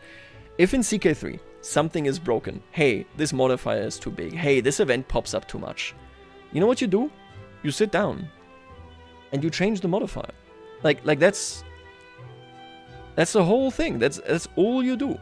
If a government in CK3 is underpowered, let's say, for example, a radical character in their trade unions, not in their trade unions. Let's say, for example, oh my god, they all hate it. Can I? Yeah. If, for example, administrative is too powerful, and I'm playing in Britain, do I care about this? The answer is no. I won't be impacted by this at all. I mean, yeah, the Crusades will be boring, and that will really suck, but, like, that's it. If I buff a country in Victoria 3 or a resource or whatever it is too much, I might have ruined everything that you could be doing in another country somewhere else because of the systemic nature. I'm not really arguing against systemic concepts. I think that in its core, that is the ideal form of grand strategy games in my mind. I want to see content that goes really, really deep. That is why I love Victoria 3 as much as I do. But EU5 worries me because of how much it is systemic. They could nail it, and I hope they do, and I hope that like the construction gameplay loop in EU5 isn't overpowered. Obviously, this was preview, right? But many of the folks that actually played the game were like, hey, basically what we observed a lot is that if you have like very cheap construction goods, you will take off, and then you will just be gone. You will not be caught. That could be counteracted. It could not be counteracted. I'll tell you one thing, though. If something is too strong or too weak in EU4, you know what you do? You slightly change how much mana it produces or costs. It's so easy. Like, the gimmick is so much easier to handle. I hope that EU5 manages it, but I think we should all be aware. Man, systemic games are crazy to maintain. So I personally, I'm just kind of worried about this, you know? This event is very funny if you're France, honestly, because it's like, oh, do you want to topple into a republic, or do you just, you don't want to do that? Yeah, I'm not gonna have that come, ooh, that's so nice. I'm not gonna have that in my thing, thank you very much. Why am I burning so much money, by the way? What am I doing here? I'm subventing something. Am I stupid? Engines? I don't remember doing that, to be honest with you. We had all of this. Did we bring the troops home? We did, yes, okay. Let me invade this guy. Might as well. Oh, that's why we're losing money. Okay, that makes perfect sense. You know what? Screw it. If they rebel, they rebel. If we collapse, we collapse.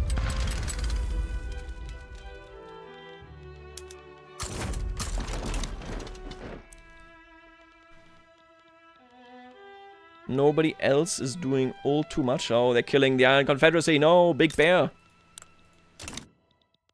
Actually, I think at this point it was his father. I forgot what his father's name was. I only read about that part like very, very slightly because I'm gonna... Whenever Canada gets a DLC, we're gonna get back to that. We're gonna talk about that a whole lot more. Super cool topic, I think. Republican Union, that's nice. 20 minutes until Steam Summer Sale. Is Victoria 3 gonna be on sale? I actually have no idea. I didn't even know there was a Steam Summer Sale. You know what I installed? Okay, let me tell you something, okay? We're gonna yap now. We only have 1 hour left, okay? And Bonaparte looks good. I have installed that insane Star Wars overhaul mod for Starfield, okay? Many people will know this. Starfield is a very troubled game. I still love it because I need Todd Howard to make more games, even if they suck. But they made a huge Star Wars mod, right? And it's actually crazy. It is unhinged how big that Star Wars mod is. They reskinned everything. I don't know how to describe it. It's like the Starfield story, except it's all in the Star Wars, like in a forked universe. Emperor Palpatine, I only played a little bit, but he isn't the Emperor actually. He went off. I think he became whatever that House Varun is in Starfield. Basically, he became that lore-wise to make it fit. That's crazy. If you folks haven't seen that, if you own Starfield, okay, that is an insane piece of mod right there. Other than that, let me tell you a couple other things, okay? Let me actually. Oh, Starfield made me so worried for ES6. You should be worried. ES6 is gonna suck. Like, I'm gonna love it, but it's gonna suck really bad. They were behind on like game design and technology, and just for the record, I still love it because I really miss Morrowind and Skyrim and Oblivion, and I just miss, I miss them so much. Everything makes me think of them. But they're so far behind, they're not catching up. How are they gonna catch up? That's insane. Like, their quest design is so antiquated, their gameplay features are so antiquated. I don't see it. I don't see it at all. I think ES6 is gonna suck. I'm gonna play the hell out of it. So, classic statements right there. I played a lot recently. I played a lot of tabletop games. I decided in 2025, I was like, you're 30 years of age now. You gotta come to like some... in your 30s, you gotta have some hobbies, right? You gotta need some particular hobbies that you really go in, because why wouldn't you, right? It's your God-given right. I don't know whether we can pass this. And so, I went really deep into tabletop. Starfield was just garbage, that's fair. I just checked that mod is like 20 gigabytes. It is not. You actually need to have a free space of 113 gigabytes. It is way worse than that. But it looks good. I went deep into... Oh, which one of these is the worst and the best? I don't remember. Migration Attraction, I guess. The Loyalist stuff doesn't really matter to me. Let's do this one.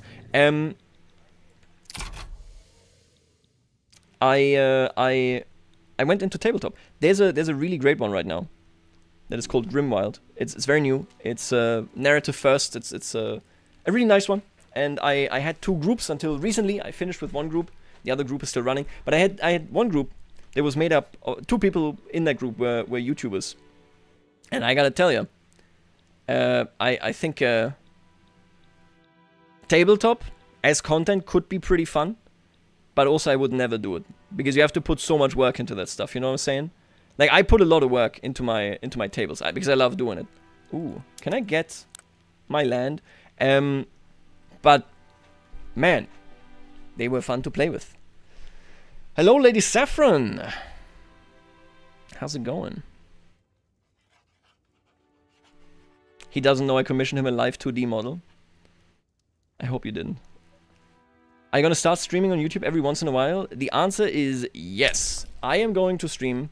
Oh, Austria side with. Did I just miss the opportunity? Okay, whatever, man. I need to not look at chat. So, where was I? Let me think. I also played. I played tabletop a lot. I have a great table for Scum and Villainy. You know what? I can actually link this. So this is. I posted this on Reddit. I need you to watch this. Okay, this is a masterpiece. Okay, when it comes to this, because I was like, I'm gonna go all in. Check out this. Okay, now, it became even better afterwards. So there's a link right there. Check that thing out. It's very good. It's very fun. It's great. I'm also currently not running Scum and Villainy, but I like building it so that I can then basically I can come back to it whenever I want to. You know, that table is really fun. That is a great setup. So that's in Foundry. How to assimilate in Victoria 3? Oh, they changed it a little bit, right? But I'm pretty sure assimilation still primarily works via like public school. Are we assimilating you? Are we assimilating anybody here? Hello, Occitans, are we assimilating you? Wait, are you one of my primary tag? Oh, I think they're just not accepted enough, right?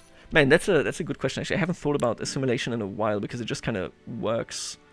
I could have sworn that this guy should be assimilating. So, like, when they have high... Oh, they can't be in their homelands. Right. Are you assimilating? Yes, okay, so they are assimilating because they're relatively accepted. How much accepted are they actually? Is it like a breaking, like a baseline point? I don't recall what they did. Man, this rework, I forgot everything about it. Where are we here? We got cultural exclusion that is pretty open, that is pretty good. I think it's like 50 or 60, right? And then they will start assimilating. And I think religious conversion happens regardless of like how it is because it's easier to shed, basically.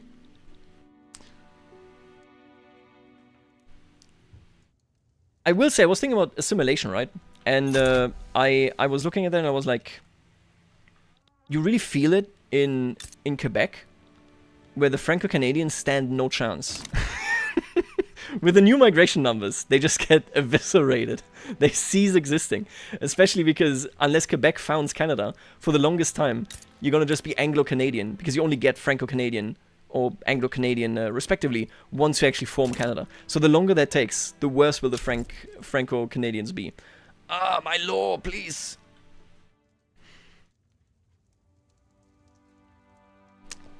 Lady Saffron, by the way, I need to figure this out, but I think I can, surely, I can raid into you, right? Not that I would ever do this. Into VTubers? I mean, come on, don't be ridiculous. I think the law's gonna fail, and they're gonna be really mad at me. Which is like how I feel this should go, right? They should be angry at me for failing to pass the law that they so desperately wanted. Let's upgrade this, because why not? What else is there? I bought a camera. I bought a new camera.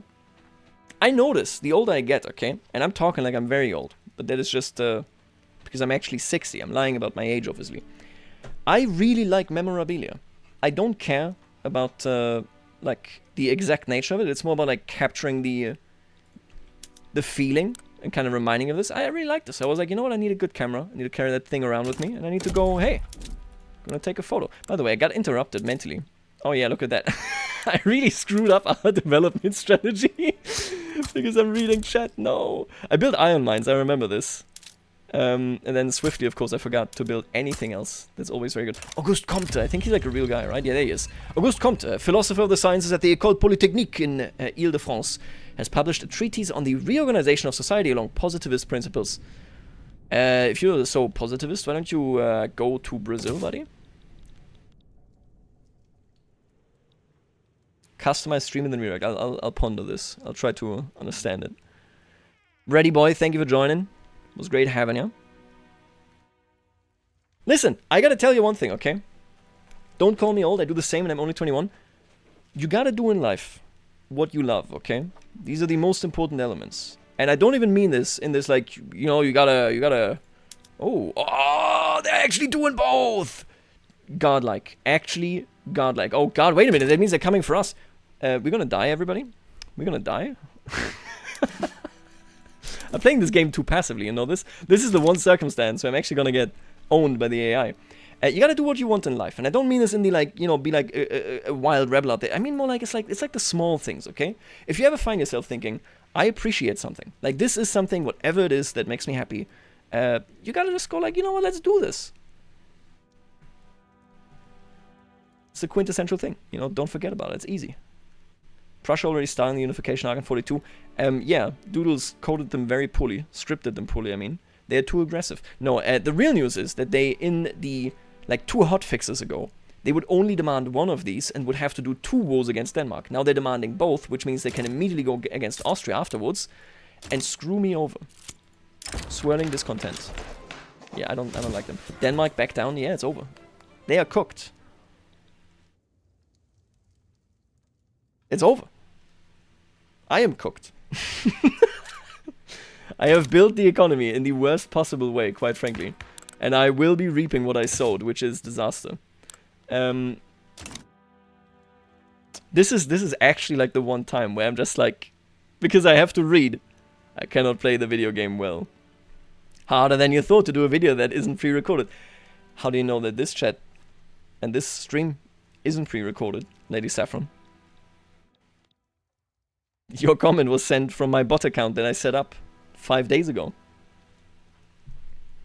I haven't seen Italy unify. They can't. They made a change to Italy. It sucks. It's really, really bad. I explained it a little bit. You don't need to know how it works. Just, it is awful. They need to change that, like, massively. It sucks in every single regard. Oh my god, bro. Yeah, I'm cooked. I got nothing. Alright, well, the 1%. The 1% is gonna do it. You're gonna see. You're gonna see. Ay. I mean, just beat the Germans, though. This is actually Napoleon in about 1870.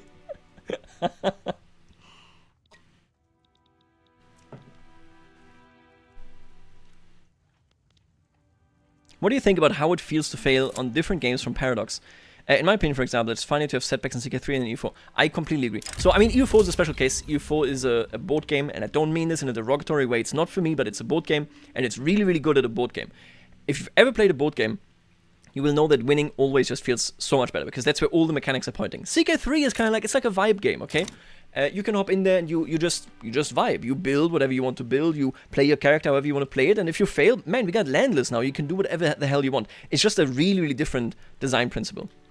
Any goals you want to achieve with the stream? I'll be honest with you. It's the first stream. I would like to not die as France. I think that would be really... that would be kind of embarrassing. But yeah, so...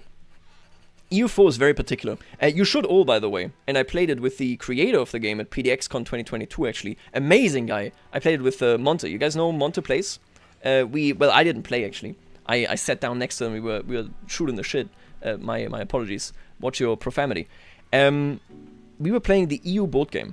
The EU board game is really, really fun. I've played it a ton as well, online, with friends. It was awesome. That is where I'm like, basically, I like EU4 being a board game. I just don't like how many specific modifiers I need to hunt down and know about and kind of like push forward, because that is the gameplay loop. The EU board game has those modifiers. It goes into the exact same direction, but instead of doing 15 clicks to get this one modifier, you have your turn and you make 3 important decisions, and then that's that. It feels way better. I love that board game. It's so good. Oh, the Algerian... You know what? We can do the Algerian journal entry. Complete victory in Algeria. Let's do them. But yeah, no. So essentially, when it comes to streaming in the channel, I want to stream maybe at least twice a month. At most, I feel like 4 times a month. So like about once every week. I think I want to go into that direction, especially with like playthroughs that I want to do or that I enjoy, but that I don't want to do on the channel for one reason or another, be it in one-off videos or in series. So I think that is kind of coming that direction. It might also just be like games that I wouldn't put into videos. Nothing really too far from what I play anyway. I actually reinstalled today. Everybody hates this game. It is called... I forgot what it's called. It's called Thrones of Britannia, right? The Total War Saga game. I installed this and I was like, honestly, it kinda slaps. I don't know what to tell you. Your influencer hive mind might tell you not to like that game, but I'm like, I wish we had another historical Total War. Yeah, okay, we are cooked. Okay. It's Republic time, boys. We're doing it. Let me translate this. Quick question about Bavaria. What do you have to do in this patch so that you don't get attacked by the Prussians? The answer is, do not play Bavaria. Since, what is it, like 1.4 or 1.5? Bavaria used to be fun and feasible when the foundation principles of the SGF, the South German Federation, were different. You used to be in a position where you could just put them into your own market, so you leave the Prussian market, you pull them into yours, and then you will immediately be capable of, just get annexed. There was just an event, they get annexed, you are bigger, you are better, you can actually do something. The way things are right now, I'll be honest with you, you have to really min-max. Like, you have to make sure that you have the right alliances and that you can destroy Prussia very proactively.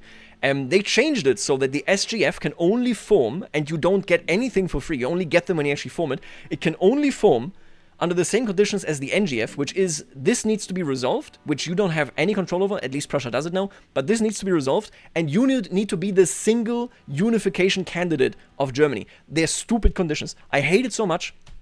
But that's it. I would argue you probably shouldn't be playing Bavaria. The unifications of Germany and Italy they are killing me. One day, they're both gonna be great and fun, but that day is not today. It is, well, you know. It sucks. If you want to do it, it is CBT, and we're gonna die here, by the way. I'm going to become a republic the moment that these guys pop off. Can I do you any other favor? Could give you free speech? I guess. Now, historically, we did collapse. Obviously, but... I mean, there's two that are going to be pretty mad. I don't know whether their movement is going to be bad enough. I don't think the liberals here, the radicals, care about land ownership. Do they? No, they don't. Okay. I definitely want to keep police. I could go away from this, but honestly, I don't care. We might just do right of assembly. I could try universal... You know what? If you don't want census suffrage, let's go one step further. It's time for universal suffrage, folks. Let's do it. 3 Kingdoms looks awesome. I really love the way it looks. I could never get into it. That didn't even have anything to do with the history or anything. I know I complain about this a lot in CK3. 3 Kingdoms I couldn't get into because... I realized whenever I started the game and sat down and did my first few turns, I was like, you know what, I cannot see myself playing this for like 30 games to finish this campaign, and I closed the game again. I streamed it actually once, and it crashed my computer. I remember that. Couldn't you get an alliance with France quite easily? You probably can, but... So basically what I'm coming from is, I don't think this is impossible. You need to work with allies, you need to be very proactive towards Prussia, 100%, this has to be done, but it will be massive pain, because you need to...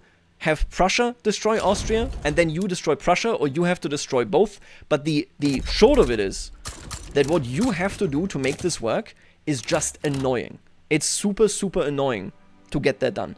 I just haven't played it in a while, because I feel like it's too annoying to do. We get these guys to rebel.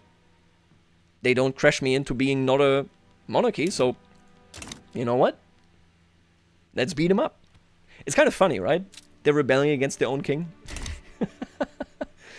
This is 1.9.4. I got the update, yeah. How do you feel about the change to treaty acceptance? I have no idea. We've been playing the exact amount of time of the stream, and it's not been a very active time of me playing. I've been talking a lot. Do you have a recommendation for a favorite history book? It really depends on what you want to read, right?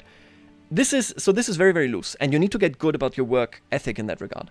I will always recommend, if you just want to see a general outline, but from an academic point of view, of any historical topic that you're interested in, since COVID, JSTOR, if that is how it's pronounced, JSTOR made it so that even if you're not associated with a university, you have 100 free papers that you can read every month. I have a really long document. This was when I started researching medieval trade. I started researching basically in papers, and then I bought books related to this. I have a massive document where I just have notes together with a source, where this was in this paper, this is what is in there. And bit by bit, you're gonna like kind of go into the topic and you're gonna figure out what matters, like what the academics are talking about on this topic that is really vital, that you should probably learn more about, and that you then buy a book for. I would not recommend just doing papers. I think that is like, because papers are always part of like an academic discourse, right? You find these papers and they are working through topics that academia is properly involved in, whereas you come in from nowhere, right? So from that angle, I would always recommend like popping into papers, and then from there base that as like the framework where you decide to, okay, so for example, in the medieval trade stuff, there's the Chirogenesa, which was Jewish traders tracking what exactly is going on, like what are they trading, where's it going, what is difficult, what is happening. Super cool document, it's awesome. And from that Chirogenesa, I was then pushed towards how trade in the Mediterranean actually started to go up after it, of course, had a complete breakdown during the Roman era, because how could it not? Rome stops existing, there's no polity taking stuff over. And from there, I found books, right? So the idea for me is I would always, if you're not in academia right now where you have way more access just in general because either you're a student or you are in tutoring, right? I would argue JSTOR is a really fun starting point. You can... Seriously? Yeah, okay, I guess. What the hell is your problem? Man, we're never passing anything, by the way. Which... Unlucky. That's just how life works. Ferdinand Philippe is our new king. Can I just... Okay. But yeah, so I would recommend this. That's how I do a lot of the processes of how I start research for series and so on. Although, in all fairness, I'm kind of cheating these days with medieval stuff, because when I, you know that whole Sicily thing? I didn't research anything for that fresh. I just opened that document and I remember so much because I couldn't stop myself from researching more about medieval trade once I started. So I was like, I gotta keep going. And the Normans, of course, play a big role in there, especially related to Amalfi, to the grain trade, to the fact that they had a standing navy, which was very unique. Very few countries had it because the physical need hadn't arisen for that. They had a navy, the Byzantines, obviously, because they have the Aegean Sea. The Fatimids had a navy both here and there. The Abbasids had a navy at the start. And then we are looking at the Umayyads, not really with a navy, but with the Office of the Admiralty, because they got raided. So what they had was, they had a system of commissioning local ships whenever they were raiders so that you can close off the harbor or wherever they landed and then defeat them on land. It was a land defense strategy rather than a naval strategy, because again, if you don't even have a compass, if you don't have a radar, how are you going to know where these pirates are or where these Vikings are like a week later when you arrive in that location? So super cool stuff, and I couldn't stop researching, so I'm basically, that's a gimme for me. This is positivist, they don't count. No, they can rebel. They don't count at all, right? This journal entry is only if they're radical. Yeah, we're good. All right. Isn't Ferdinand Philippe d'Orléans dead at this point? Arrest YD. YD is evil. So JSTOR, yeah, JSTOR is that right there. It's basically a platform. I think they used to be pay only or like university only, and then during COVID, seriously, they just went, I don't know, dude, read 100 papers a month, see if I can. You don't find everything there. It's not like ultra perfect when it comes to like researching some stuff. Obviously, you can also always request it at academics, but I can't say that I've used that like ever. It would make them happy. You have to understand one thing, okay? If none of you have friends, family, colleagues that stuck to academia after finishing their degrees, let me tell you, they're suffering. If you do have friends or family that stuck to academia, you should reach out and maybe tell them, hey, can you send me that paper that you wrote? I know nobody else read it, but I might. And they will be like, wow, you just made me so happy. So make sure to to reach out to them. Yeah. You know what? I think we're going Republic here for a moment. But yeah, so my approach is that I come from that angle, and then once I'm a little bit into that topic, I start looking for what literature is out there. and I purchase the books related to this. I would never like, I know that, come on man, we're never gonna pass anything here. I'm not a guy that like just like rents a book or, you know, goes to the local library. We have a great library system in Germany in general, but it's like, nah, you gotta own that a little bit. You can reread it later, you know. A wildfire in Aquitaine. You know why that is? Because the positivists are rebelling. Bordeaux is being punished by God himself. I don't know whether you guys noticed this, but our political situation is troublesome. I'm sure you didn't notice. You know what? Let me just, for good measure, let me suppress these guys. I think suppression is extremely, extremely successful in this patch. Let's put the industrialists in here. Can we, does this, oh, it doesn't even help with the stall chance. That's fine. I just finished undergrad and was so proud of my thesis, but I realized despite everyone congratulating me on writing it, absolutely no one is going to read it. So this is true, and this will never not be wrong. However, you should always be so happy, because that level of expertise, and I know technically it's just a bachelor, like if you want to go really deep into the weeds, right? But that level of expertise in that topic, you will meet very few people in your life that have that level, and that is incredible. Let's go. The capability to facilitate that is something you can always and should be proud of. Not just that the degree obviously offers you a lot better job opportunities, but rather it's like, man, can you believe you did that? Make a bunch of YouTuber friends. I sent mine to all my nerdy PDX-tuber friends. Now, let me say, first of all, I reject the term nerdy, okay? Second of all, you can guess whether I've had the time to read it. I will, I promise, Lady Saffron. Don't be sad. See, this is what you... Lady Saffron, shut your ears for a second. Like, that's what you gotta do to your friends that are sticking to academia. My sister wrote like a... She does like chemistry, like physical chemistry or whatever. It's like, I couldn't even read that, okay? If I opened either her master or her bachelor's, I would be like, I don't know what the hell you're talking about. Good luck. I'm sure it's very important and very good. What are we doing here? Tja. He's gonna be very popular. I think I'm gonna take the popularity. I forgot how popularity actually impacts the role of the head of state, because he's not the leader of the petite bourgeoisie. I'm gonna say this, and we're gonna be a republic in like 2 minutes anyway. I don't think this is a big deal. I don't think this matters. Yeah, look at how they're falling, by the way. I noticed this in the Japan game. Suppressing movements actually is massive. I don't even know why I was worried about that. Jesus.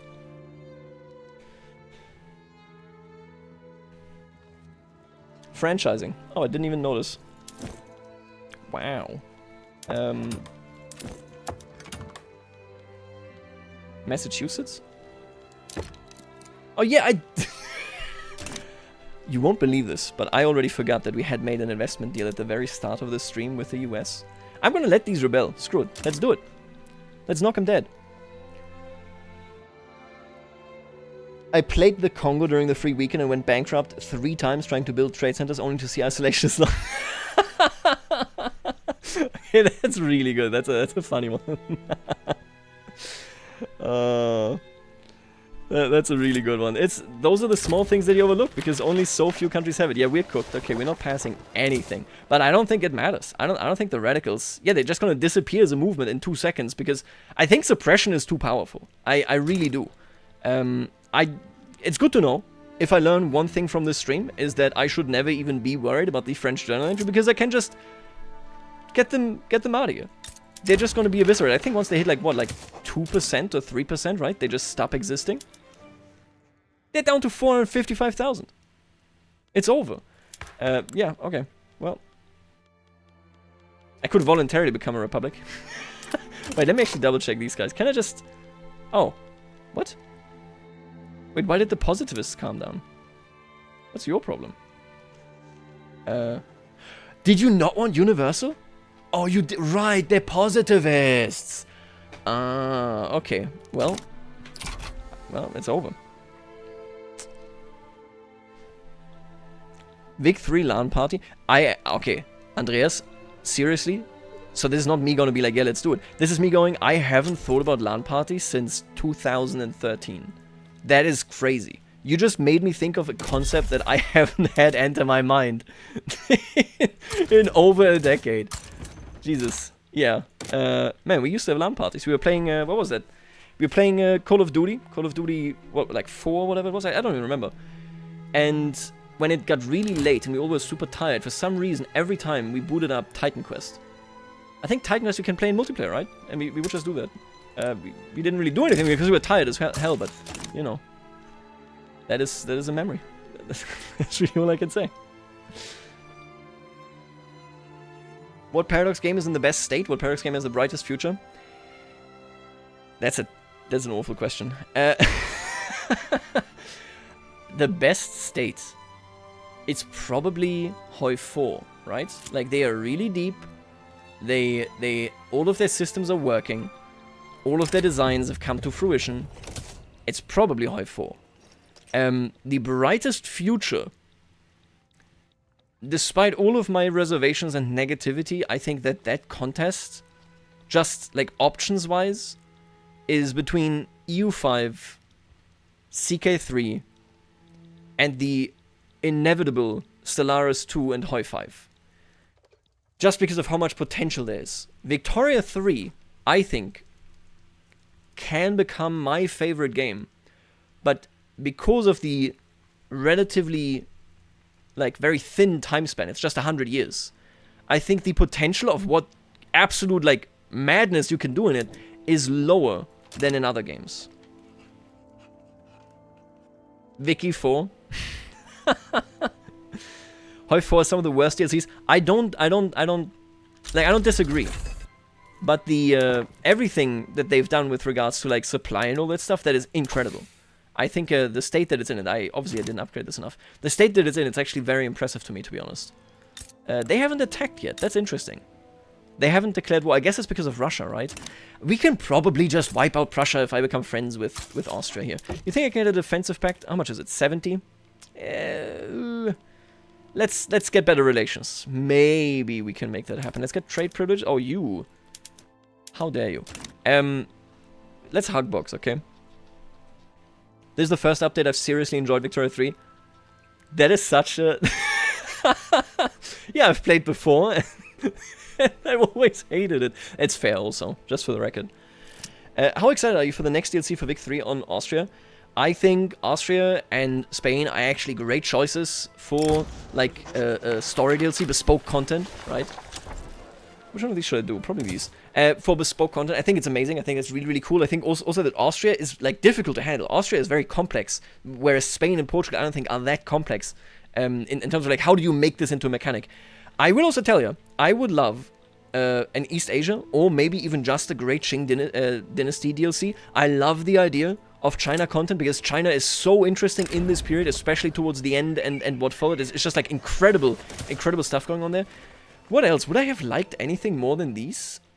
I mean, I guess... Like, okay, if we're gonna say it's just a narrative content, right? Because obviously, like, oh, I would like a German Confederation. Yes, that's true. However, that can't be just a narrative thing. I think those might be the best picks. To what? Okay. Other than that, I would definitely love reworked, like, colonial content. Big time. The US content sucks. It's 1.0 content, right? I would really love that. I'm not sure when or if they're gonna do that anytime soon. You know what? Actually, I would like to see African content. So because normally, and CK3 hasn't done. Listen, here's the harsh truth of it at the end of the day, right? Like, CK3 is at a point where they have this map and they have, like, basic, interesting things that you can do down there. You have this central river flowing, super interesting, and then there's nothing down there. Nobody plays there because it's not a unique experience. They don't make any DLCs for it, and it sucks. Here, contesting with the local powers, I would like to see a DLC basically of all sub-Saharan nations. I think you can probably, like, Ethiopia, no slight rework, obviously the Cape Colony, Oranje, Transvaal, the Marina Kingdom, then right here, all of the West African nations. I think it would be awesome. There's so much you can do there, and you will always have to contest with the most powerful nations trying to colonize you. That's cool. I like that. That's really, really awesome. Austrian Ottomans are too stable. I agree. Have you played the Mandate of Heaven mod? I have not, actually. I might check that out. I love the Bavarian VTuber. Betsec, nice to see you. I haven't seen you in a while. Play Hail Columbia, it's literally free DLC. I will be trying that out. I didn't install it for the Canada playthrough because I was like, it's like, from what I can see in the description, it's really just US content, and I want that US content to, you know, be there when I play it, to be very fresh. I don't want to guess what is happening in the US as I play it. Africa DLC would be amazing, especially with how important... Yeah, I mean, okay, in that context, I really also have to say that obviously I would like it if like, colonization of Africa could stop being awful. Let's do something really stupid. I like doing that. Oh, I think we... yeah, the radicals are gone. They're out of here because I suppressed them that much. I think suppression is too strong. I really do. Oh, and I love it. My generals are all cooked, and now I need to recruit new ones. Yeah. Peak gameplay. Thank you very much. Oh, yeah, okay. Almost forgot about you. Yep, gotta click a couple of buttons here. I would like Combined French Orchard Fellowship. I could give them Niger Delta. I don't care about this. I'm gonna give you... I'm gonna revoke this. Oh, I can't. Wait, what? Oh, because I'm in a war. I'm gonna give them a colony down there, even if it sets me back. I didn't even look at this. Ooh, 10% become loyal. Jesus. Yeah, good stuff. Jesus, one event. I suppose it is the end of 1848. So we weathered the storm. We're good. We're golden. Colonization in Victoria 3 needs to work very differently from the way it works. That is not... I read a book on that as well, actually. On particular on the German colonies and how they came to be. Because they actually didn't come from Bismarck going... And I know everybody knows Bismarck disliked the idea of colonies, but they didn't go like from the government going, I'll take this now. It came because businessmen went to the government and were like, brother, I make good business down there. It's really great. But like the French and the British are keeping me down, and the locals don't want to give me all the rights. You have to bring in the Navy. And they were like, you know, we don't really want to do this. It's like it's a private endeavor and it's so expensive. Like, if you don't do it, I'm gonna write bad articles about you. I'm gonna lobby. And they're like, okay, we'll do it. That dynamic completely absent right now. I would like it to be reworked to kind of like show that angle. The Lamplighter Empire. I haven't heard about this. No, it was a German book. Specifically about it was written by some North German guy because I forgot the name already. It's been a while. There was a family from like Hamburg or something that drove the first colonies in Africa that Germany took. I forgot the name. They were like massively in lobbying basically. Please look up in the Bele history or any African history during this period. It's so interesting to know people. I want to absolutely, no, I totally agree. I want to learn more about this. There are so many things I need to read up on right now, like just based on content. But I totally agree. I want to see more content. I want this to be interesting. I think Victoria, see, that's the thing. I think Victoria 3 doesn't have the potential to become like the wildest, most out there piece of game that Paradox has made. But almost, no, actually, I'll take that back. Every single region that exists on this map, if they made DLCs for it, I would be like, hell yeah, I want that DLC. Whereas, and again, you know, not calling anything out here, but in other games, I'm like, well, you know, I really don't care about this. There are like so many other things that I want you to do in this game. Victoria 3, I'm like, make DLC just about the Russian-American company, okay? Make DLC about like archaeology or any of that nonsense, about, I don't know, scientific progress. Make DLC about Romania. That slaps. How does that not slap? Obviously that slaps. What a process they underwent. Like, I would like content in literally everything, and I will be happy. If it's good content, obviously. Lamplighters League. Now that was a video game. Have you played Morgenröte? I have, yeah, in the Canada playthrough. I like it. I will say, like, if we're gonna evaluate the gameplay of it, it's just like towards the end, especially if you have like a lot of people that do a lot of stuff, like both researching planets and all that stuff, it just gets so spammy. There's so many events. It's a lot. I'm gonna look at that book, Lady Saffron, for sure. So we are cementing this Dinny. Wow, we're playing a video. We are playing a video game. Did you know this? I didn't know this. You're telling me now, for the first time, nobody's rebelling anymore. Everybody's calmed down. I mean, they're getting angry again because of my high taxes. We do not care about this. Have I fixed... Have I actually fixed this now? Yeah, that's fine. The war with Twat is over, which means I'm gonna stop this colonization, I think. And then we're gonna stupidly give this to the company. I think there's a bug associated with this, but I'm gonna ignore this. If it bugs out, so be it. Ivory Coast. Yes. There we go. And now this is going to be a company outpost. Very cool and very legal. Archaeology was such an integral part. I like a lot what Morgenröte does. I just think, basically, content-wise, I think... you know, I don't know how to describe it. And I think BPM has like a lot of stuff where I'm like, I really like this. So Better Politics mod that adds a ton of interest groups and all that stuff. But for BPM, I think one of the big drawbacks, and I think that needs to be addressed for me to be like, oh yeah, this is amazing, the best thing I've ever seen. One of the drawbacks... Can I make a deal with you? Of BPM. Oh yeah, hell yeah. Give me all of this. Embassy, trade privileges, military assistance. I'm tying this guy to me. It's happening. Is that for BPM, I often feel like the cabinet, for example, and the different makeup of the institutions and the interest groups, as interesting as it is, I never feel compelled to act in a particular way, to do this or that.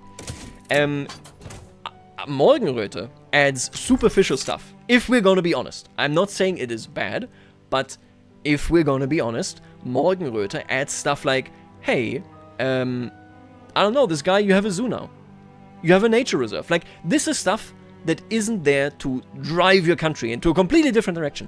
But when I interacted with it, I felt that it was more meaningful in the choices that I did there than I would have ever expected this from content like this. Assigning a particular national poet, and here we go. Assigning a particular national poet. Are we gonna be mean to Prussia? I think we're gonna be mean to Prussia, right? Assigning a particular poet, a composer and all that stuff, it felt way more... Oh, okay, I know. It felt way more impactful than that should, to be honest with you. Who I was choosing was something I was thinking about. I liked it a lot. I think they did like a formidable job there. It's incredible to me. What do we get out of it? Ooh, oh, oh, oh, hello. If I get Westphalia, right? Which ones is this? Why is it not highlighted on the map? Shouldn't this be... I feel like this is highlighted. I think Westphalia is these two, or is it these three? I could also just take a state, like Rhineland, but... Brunswick? What the hell are you talking about? I'm gonna liberate a country. Why not? Maybe we won't even win. Liberate Rhineland. Which one of these is bigger? I think one of them is bigger. It's not Saarbrücken, but Dortmund. Right. You need to let go of Rhineland. Let's do Rhineland. Westphalia. I'm gonna be doing the Rhineland. Let him out. It's an international zone. We can't have this. Germans in the Rhineland assigned 1815. We can't have that. That is just not passable. Are the Russians not in this? Oh, the Russians are totally in this. Jesus. This is what we call hug boxing. You shouldn't do it. Just play the video game. I noticed this as well, by the way. Why can't I assign you? It's not mobilized. Oh, because we have this one empty army. Get out of here. I noticed this. It's very Prussia specific. You cannot actually get them. Or at least I had it earlier. Which one has it? Yeah, there it is. If Bremen isn't in this war, I can't actually blockade them. Are they in this? Can't even tell. What is the Bremen flag? That's Hamburg. Bremen, I want to say, is like this guy. Oh yeah, okay, so they're in this, so I can blockade them. That's amazing news for me. We should strengthen that anyway, but yeah, we can do that. Sure. See, so the cabinet in BPM, I literally just automated it. And I talked to some people afterwards, and they were like, well, you know, yeah, you can automate this, but what you can also do is stuff like you can sit down, basically, and you can be like, oh, I need like a particular like boost in this, so I'm gonna min-max this. I would never min-max this, I'm sorry. It's like, that puzzle isn't for me. I really noticed that for sure. And so I'm just kind of like, I don't know, not my cup of tea. They do a lot of interesting stuff. What I take away from BPM, okay, this is actually like the big thing where I'm like, man, that is massive, that is so cool. I take away from BPM, and if we go bankrupt, we go bankrupt. We do not care. In this house, we do not care. What I take away from BPM is essentially that I would like every interest group. Right now, you can already see this, right? Check this out right here. You can see who's going to pop up here, who's influencing them. I think that is awesome. I would like to see, next to the movements, I would love to see factions, where like each interest group has factions kind of fighting over it. Now, they would have to expand on politics in general to make that an interesting process, but in general, I think that would be awesome, and BPM does this, except since you can't do it within an interest group, you split these forces, these movements, up into interest groups distinctively. If you could summarize it underneath one interest group, and then they start taking control of that interest group, and all of a sudden the interest group that you knew has changed, believably changed, because those characters were against it, I think it would slap. I think it would be awesome. Yeah, so essentially, I'm kind of like, I think they have a great idea. It's just with the current tools, it's really, really difficult. First time catching a stream because I have questions. This is also the first time that I've been streaming in 2 years. In the market, do the pops take from the local market before going with the country big market? So technically speaking, within one market, there only is one market. But yes, local prices. Let's just go to an actual pop right here, right? Here we go. Oh, actually, these are peasants. Let me grab something cooler. Servicemen. There you go. You see this right here? These are the prices where they are. So that matters.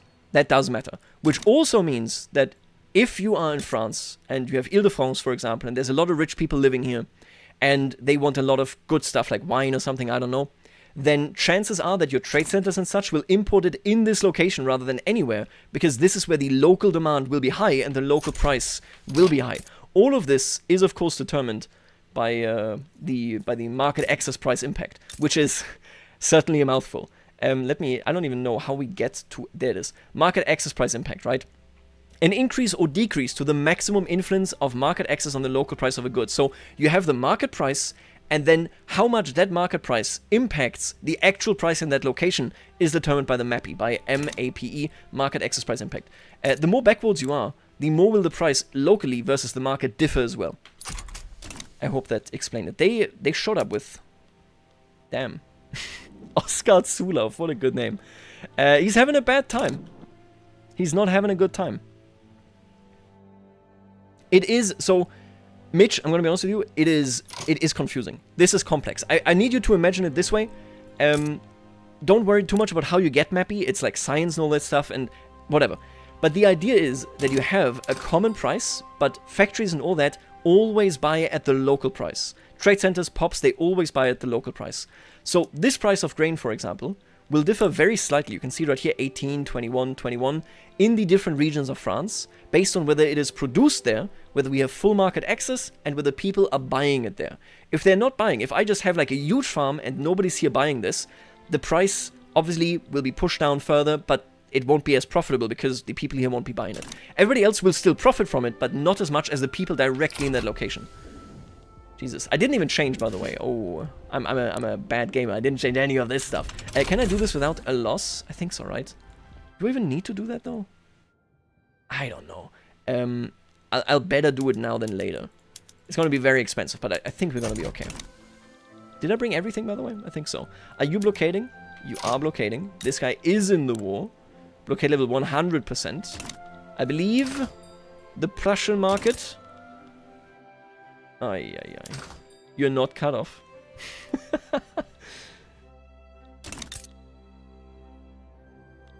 Huh? Oh, wait a minute. No, it is. I am blind. Wait a minute. Oh! That is the most nonsense that I've ever seen. How is this the same market area? Am I losing my mind? So, world market access functions on market area. If it is a continuous market, then it will be one market area. Which means I am blocking this part of the Prussian market, not this part. But this part's access to the world market, apparently, is in Sweden, across the ocean, and I can't blockade them because Sweden isn't in the war. Huh?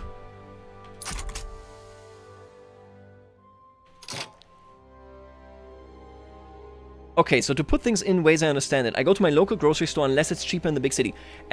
So you have to imagine it this way, rather. So, like, you're kind of right, but imagine you can't go to the big city unless you actually move. You will be buying in your local grocery store, maybe in the big area, you know, like, if you don't live in Paris, you might be able to buy in Paris if you live, like, over here, right? That kind of thing. But in general, all of your pops will buy where they live. Which means that if I produce a lot of wheat right here, we couldn't do like those experiments as well. If I produce something a lot somewhere, for example, we're actually doing this right here. I'm producing a lot of iron right there, but I'm also demanding a lot of iron because I have local stuff going on there. You can see supply of iron here isn't that important because we're producing locally, but nobody's buying it locally, which means this goes onto the market and then impacts the market access price or the market price of these guys quite a bit. That helps. But in general, these people here, they're producing their stuff, they're putting it onto the market, but nobody's buying it locally, which means why locally here, technically, if I were to build something new, it would be cheaper to buy iron than it will be here, because here there's already massive demand for this. If you want to buy bread, and your province is a bread producer, it will be very cheap for you. If a lot of people in your province want to buy bread, it won't be that cheap for you. If you want to buy bread, and the bread is produced down here, that will still make bread cheaper in your province, but not by as much as it does down here. Because these people basically get dibs on it, and then you get some of that bread up here, you buy it as well, it's cheaper for you also. Also, I think Prussia is losing it. I'm losing my mind, by the way, over this. This is ridiculous. How is this a market area? So market areas are continuous locations or locations that include a strait. Are you telling me that Denmark, which is not in the Prussian market, that these straits connect? Do you have what? Okay, I don't know. Nobody knows. Nobody understands anything. Oh, and they're coming now. I don't know. We'll see how it goes. Austria obviously still has line infantry, so... Oh, Russia isn't in this. Huh. Yeah, and we're losing now as well. If they get leadership, I think I can still release, at the very least, the Rhineland. Yeah, he has humiliate against me. We're gonna see. If they get leadership, they form the NGF, that's bad. But we're gonna see. What does the market area map mode say? So, let's take again at this. There it is, market area. It is... Oh, what? Weren't you in your own market just a second ago? Oh, I overlooked this. I'm blind. My bad, okay. Oh, you know what it was? What? Oh, that is so stupid. Okay, that's funny. I saw Holsteinian market and thought this is a different... No. This is still the Prussian market. And they didn't... Did you join this war? Oh, you did! I'm locating in the wrong location. Finish this battle and go over there. So we can blockade them. My bad. But I was fooled by this symbol. I was like, this is the Holsteinian market. It is not. Very much not. Lübeck is dominating, but they're also in this war, which means now... Boom. Thank you very much. So it's gonna go down. It's gonna trend down. We're gonna get this world market access, hopefully, as low as is humanly needed. Let's bring this fleet here as well. Blockade. Let me examine these battles right here. I think we're gonna push through. I think we got this. This is gonna be a stalemate. I think we're gonna bully Prussia here. Even if we don't win this year, they're not gonna become Germany. Either way. That is the only thing that matters. Germany may not exist. Yeah, look at that world market access. I've noticed that it's not satisfying, okay? Obviously you can do it and it helps, but like, it doesn't crush them. Maybe it produces enough like radicals. I'm not sure. But like, I wish the impact felt like more. The problem that I see is that we're probably gonna... Oh no, I can block a peace deal. Because I have a war goal against me. Yeah. So I have to agree to a peace deal. Which means Austria is not gonna fall off. I think, yeah, no, we're just gonna kill Prussia here. It's over. Prussia boost. Won't you still need to blockade the other world market posts on the Soul Fine? So this is fundamentally... it is true if they had enough trade centers to immediately now import what Prussia cannot import. But even then it would still be less optimal, because when Sweden now sees, oh, there's like a lot of stuff that Prussia needs, they can't import it from the world market anymore, I can do this. That then impacts Prussia less than if you import it here directly. If I import iron into my steel mills in Silesia, that directly accesses the local price. It changes the local price. Here, it changes the market price, which only has a certain impact on the local price, which means that it's less significant. It is true, however, yes. As long as they still have a market condition, technically speaking, they would be connecting in there. You can see it's not helping them, though. Let me just hop on over there. I think we have a 100% blockade anyway, right? Like, this guy's just knocked out? Yeah, he is. Okay. Good stuff. Annexed Holstein. Yeah, we just gotta keep pushing. It's gonna be very expensive. But to destroy Germany, come on. I mean, that's the big thing. That's what you gotta do. I'm still not a fan of the military system, and I like to know it will be understandable. Michael, totally understandable. I think the military system has enough stuff that annoys everybody, including myself. If for you, if you go, that's a deal breaker, it's a deal breaker. I will just say, and this is very important to me because I keep getting comments about this, and I get it, but I will just say, if you're like, well, eventually they're gonna reintroduce stacks again, don't believe this, because you're gonna be disappointed. Reworking a system like that on that level is unhinged. The amount of work, I don't think it will ever happen. I'm not saying this because, like, I don't know anything, but what I'm saying is, you know, have you ever played Rainbow Six Siege? They had to do Operation Health, they called it. They were like, we gotta go in, and we gotta ensure that the game actually works properly. You know, that the hit delay and all that stuff works. They spent an entire year fixing their mistakes, and they only could do this because they have a microtransaction model. It makes them a ton of money, even to this day. Paradox Games, they have a tighter margin. Slovidask, thank you for joining as a member. I appreciate it. Oh, what the hell is this? Who did this? Who split the front right here? What the hell? What the helly? What the heliante? Get out of here, buddy. You also, by the way, if you didn't notice this, you want to be on the offensive in this game right now, mostly because if you can kill, if you're good at it, if your units are decent at it, you will see that they will never recover. Currently, it is way harder to recover from, like, a bad, manpower situation at the front line. It's very, very difficult. OPB mentioning an FPS title feels weird. I have stopped playing Rainbow Six Siege ages ago, but I had a good time, and a really good time. I enjoyed that game. The reason I don't like the system is more because I don't trust the AI. Yeah. Listen, you will never get a no or any of that from me. There are a lot of valid reasons to go, this kind of annoyed me. I've had so many instances where the AI just does something and you're like, come on, what are you doing, pal?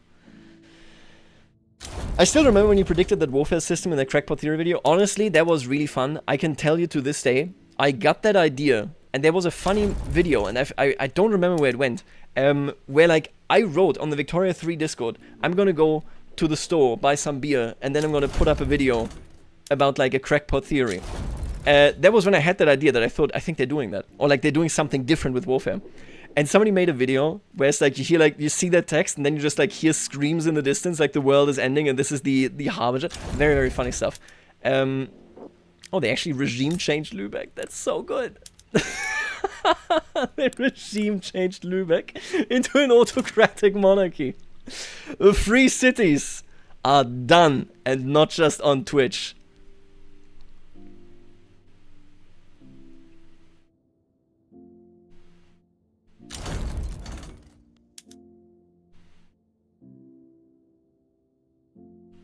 I think the military system is a fitting tribute to the Crimean War. I do agree. I agree. I think that's very funny. I think we... Oh, wait, what? Oh. Oh, no! Wait! Austria is going to become the SGF. I didn't even think of it. Huh. Also, I want to ask, why did Paradox get rid of westernization? I'll tell you this outright. Victoria 2's westernization sucked. It really, really was bad. Like, this was not a good gameplay concept.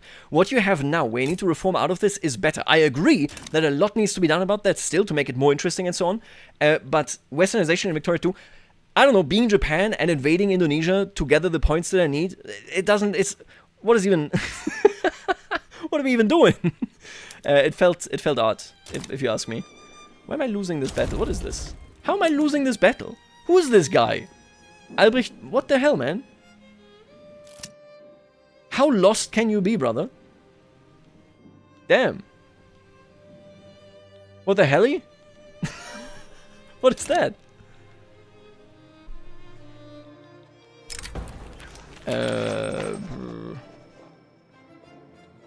Set back? I don't think so. Yeah, increase it.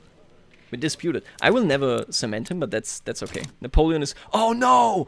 I made a huge mistake! No. Napoleon, you need to be at the front line! Oh, royal marriage. Oh, yeah, Austria. Hell yeah, brother. Grand Command, get in there! Kick some asses, man. Oof. Almost screwed that up. Oh yeah, okay. I love the Habsburgs. I do. Like, don't get me wrong. Westernization, by which I mostly mean modernization. I think there's a lot that can be done, that should be done. But that in itself is... Oh, that's so good. This is so bad, okay. wait. Hello. I want a deal, brother. I want a deal. How about... Oh my... No! All of you! We didn't even found a power block. I forgot about founding a power block. What are you guys doing to me? You sickos! You freaks!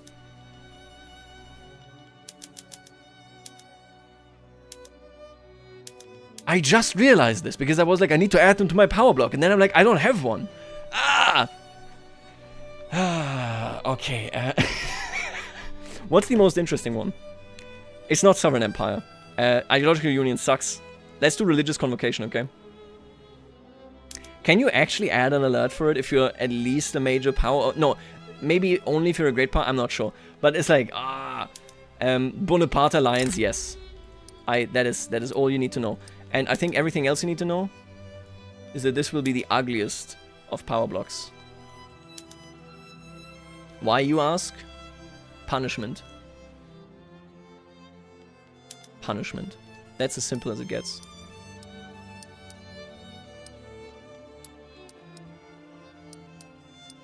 Beautiful. What are we gonna do here?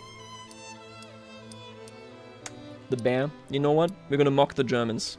The Iron Cross.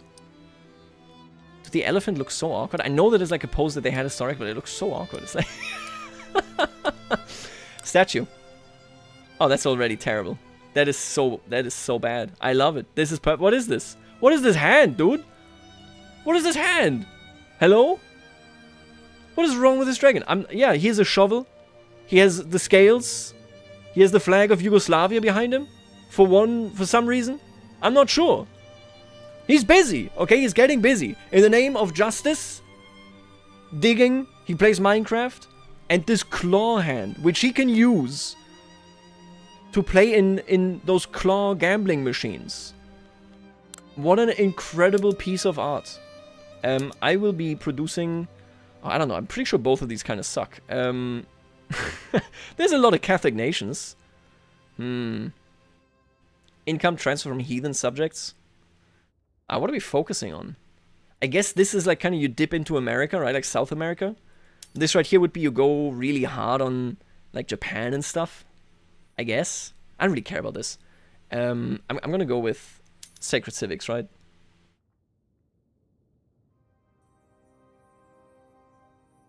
Didn't Napoleon historically protect Rome? I agree. I agree. He did, actually. And then, of course, he got cooked. And the Italians were like... Super interesting story, by the way. Oh, and I only remember so little. This is why I hate video essays. I know I already shot at them in a recent video, but I'm like... I love Sam Aronow. He makes amazing videos. But I don't remember the story exactly now because it's been so long. I believe they were like... We can't attack the Pope. We're going to get excommunicated. They're going to be mad. So they were like, we have a Jewish officer. He is a fervent Italian. Make that guy do it. And I'm pretty sure that's how they gamed the system. How can you excommunicate somebody that doesn't believe in your stuff? Like, what the hell is going on? Okay. I'm going to drag you into my market. Investment rights.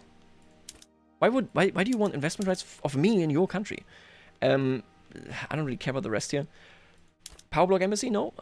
Maybe later. Maybe later. I'll just keep it this way. Let's do this for starters here. Let's make sure that you stay independent. You think... Oh my god. You think Austria is going to start plays?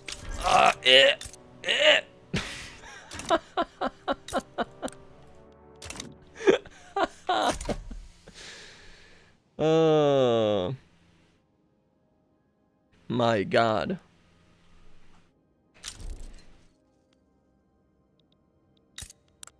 I did it. I made Europe arguably worse.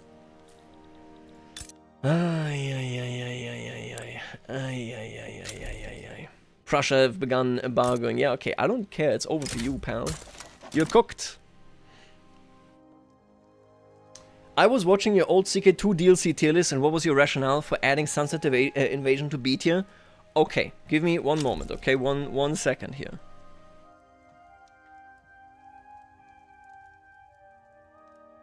Sunset Invasion is a good DLC. It also has made many good people very angry because it came out at a time where they wanted other content and not Sunset Invasion. However, Sunset Invasion is fun. And the answer is really, really simple. The East in CK2 is awesome and crazy cool because of how many Conqueror invasions you get. You get the Mongols, the Timurids, you get the Ghaznavids, you get the Seljuks, you get all of that stuff. It is amazing. Western Europe does nothing. Nothing. And then the Aztecs come. And they do stuff. And things are happening. I'm telling you this. Aztec invasion is what the game needs in Western Europe, okay? I actually was looking at this just like 2 weeks ago. I was looking at the fact that the Aztec invasion mod is not maintained. I am so mad about this. It was such a good mod for CK3. I would love it as well. Where's my favorite Harry Potter lookalike? Turn the camera on. Sorry, Schubert, but we are VTubers here, okay? I don't even know what VTubers... Oh! What the hell? What the helly? What the heliante? What the helly, Barry? How could I say no? Yeah, no, okay, I don't... listen, I don't care. This is not my frontline. So we're gonna exploit this bug now. Where, I don't have army supply. Because... Oh, sorry, I still supply them, obviously. But I don't need to maintain it, because this is not my frontline. I don't care about this. You're cooked, buddy. Also... Oh, okay. I thought they had unified their fleet for a second. I was very worried. But they did not. I don't know. Egypt is my vassal. London is my city. Now you're Canadian. That's exactly right. AI Persia got big. Oh, yeah. They love invading over there. God damn it, Great Britain. What are you doing? Pal. Fella. Mate. Oh, can I not get the Rhineland into my... Jesus. This is so... I hate it so much. Why are we so low? Hey, whoa. Oh, right. It's because I have... I have the holy... Right, I do have Mecca and Medina in my power block. And they happen to not be Catholic. Did you guys know this? They're not Catholic down there? I didn't know that. Maybe this power block was a mistake, which just makes me want to run with it even more. Hey, don't bully my power block, okay? It's literally me. And just people that have no idea what the hell I'm talking about. They're going on a Hajj and I'm like, it's really important that we protect the Pope. And they're like, who? What are you yapping about? What do you recommend, by the way? I saw this with the Season Pass. I don't know what is in the Season Passes. You get Sphere of Influence. If you buy the game right now, you get it like included in the Starter Edition, right? So Sphere of Influence, I think, is worth it. So I will tell you this right now. I think Victoria 3, mechanically speaking, puts most of their stuff into the patches. Almost all the time. That is even mostly true for Sphere of Influence. A lot is still locked, but you do have power blocks. They are a thing. I'm looking at it just on Steam right now, don't worry. Season Pass 2, you said. Oh, yeah, no, I think that one is worth getting. Man, it's a 35 bucks, huh? This is... I guess it is a discount. But man, 35 bucks is a... No, actually, I mean, I don't know. Honestly, I'm a bit off when it comes to that. Think about it. 35 bucks for 1 year worth of content. If you play the game enough, 35 bucks, you are like, what, like 2.5 bucks per month? It's nothing. Like, it's not that much. But I will tell you, so that one is worth. I think the content so far has been good. I think it's very encouraging to see. I'm going to send, apparently, another army down there. If I get invaded, I'm going to lose my mind. But yeah, so I would recommend that, I think. Why are you here? Other than that, I honestly, I haven't thought about, like, getting into Victoria 3 late. If you just want to try it out, I think Victoria 3 is a great game to hop in there without any DLC. I think you can be completely fine, which many other games, that's just not the case for them. I think Victoria 3 is very friendly in that regard. I've been trying to get into this game, it's just so hard, I have like 2k hours. Listen, if you got any save where you're like, I don't, even if it's not like a disaster, where you're like, I don't know what I'm doing wrong, how can I fix this, send it my way. I have a couple of saves lined up right now that I really want to do, I think they're fun, and I can explain a lot in there. But feel free to send me more stuff, even if it's not a disaster. If it's just like, I'm struggling with this particular topic, I'll gladly make a video on it. I think there's a lot that we can do. What is GB getting out of this, by the way? Nothing? Regime change in Egypt? I might just like agree to that. Oh, Doodles, did you see, by the way, that in these wars, very, very often, and I think it doesn't matter for the Protectorate because maybe they're still independent politically, but I was playing Prussia and I was playing against Austria, I think, and Hohenzollern was the one negotiating the peace deal for me. And just like, who told you to negotiate for me? Are they actually letting me blockade them? What is going on? Oh, yeah. It's a naval invasion. Who's doing this? Army of India, huh? My god. Maybe we should let him invade us. Look at that beard.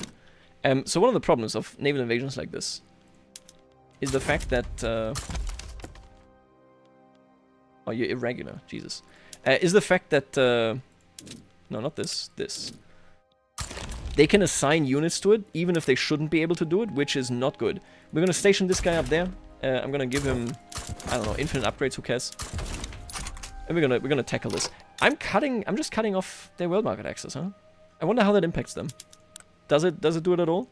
Can somebody tell me, by the way? I would love to see what the hell is happening, saves. Send him to me. Any save. Listen, I'm serious, okay? Obviously, I had one save once, and I actually wanted to cover it, and then I forgot. I had a save where somebody just, like, faked a terrible situation, like they just consul annexed everything.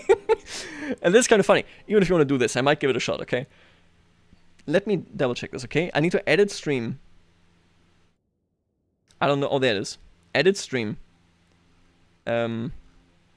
Customization. Redirect. There we go. Is this legal? She's playing Brazil today. I need all of you to check up on Lady Saffron. She's playing Brazil. It's gonna be rad. Brazil is a great country to hop in there. We're not ending it quite yet. We're fighting this war, obviously. But we do be fighting. And I will be ending it at 8 PM. That was the plan. And I think we succeeded. Yeah, there's a lot of fighting. I think that's... I don't really care about this. Because, like, okay. I don't actually care about this war. The longer I think about it, the more I'm like, I don't care about it. Why would I care about this? Because it's like... Oh no! Regime change! Oh no! Are you guys just... Okay, you're raiding and all that stuff? Ugh. But you can see it right here. Let's double check this in a second, right? I'm gonna stop the blockade. Check this out. You see this? I should have 100% a supply line right here and right there, but I don't, because I don't own those front lines. I have one into this location. You see this? Because I own this front line. That is how it works. That is where the error is. I have seen this now many times. It is true. I've confirmed it with my very own eyes. Oh, and I'm losing this, huh? Oh, that's fine. I feel invasions aren't actually they're not that bad.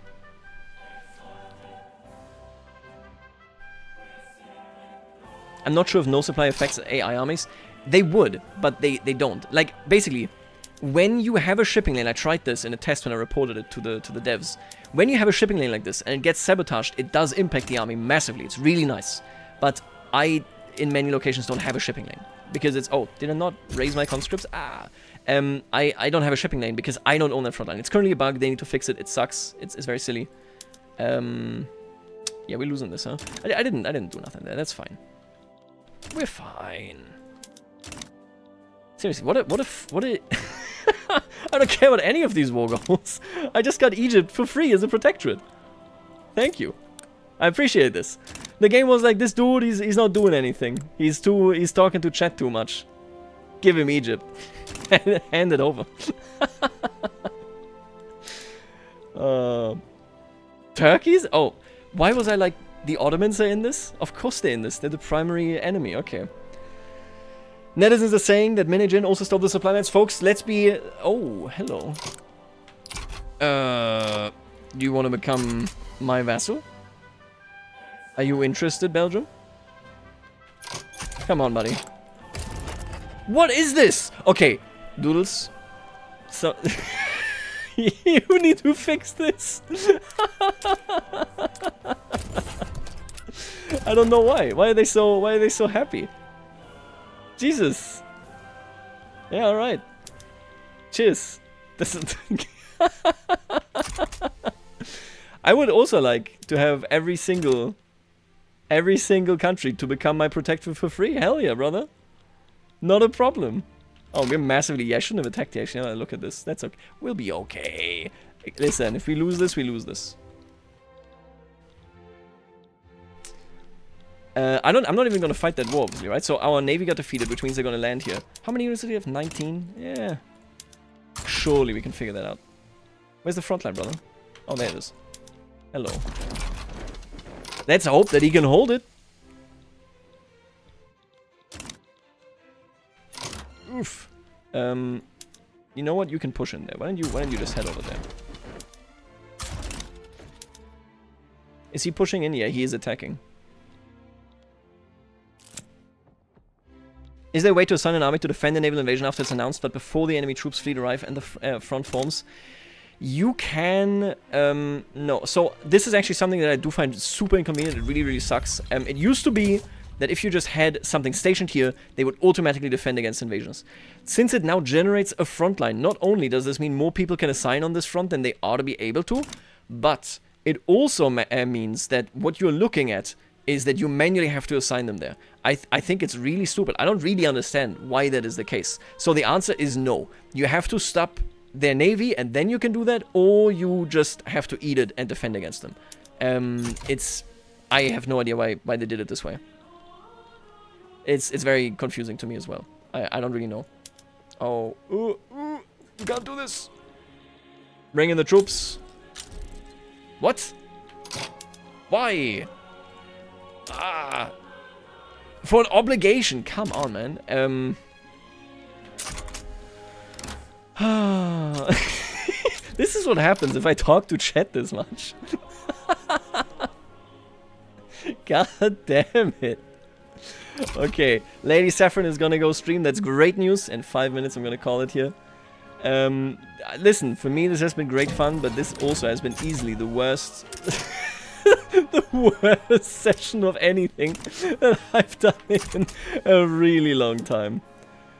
Okay, well, maybe we owe VTubers some more respect. I don't know. Maybe. It's difficult to say.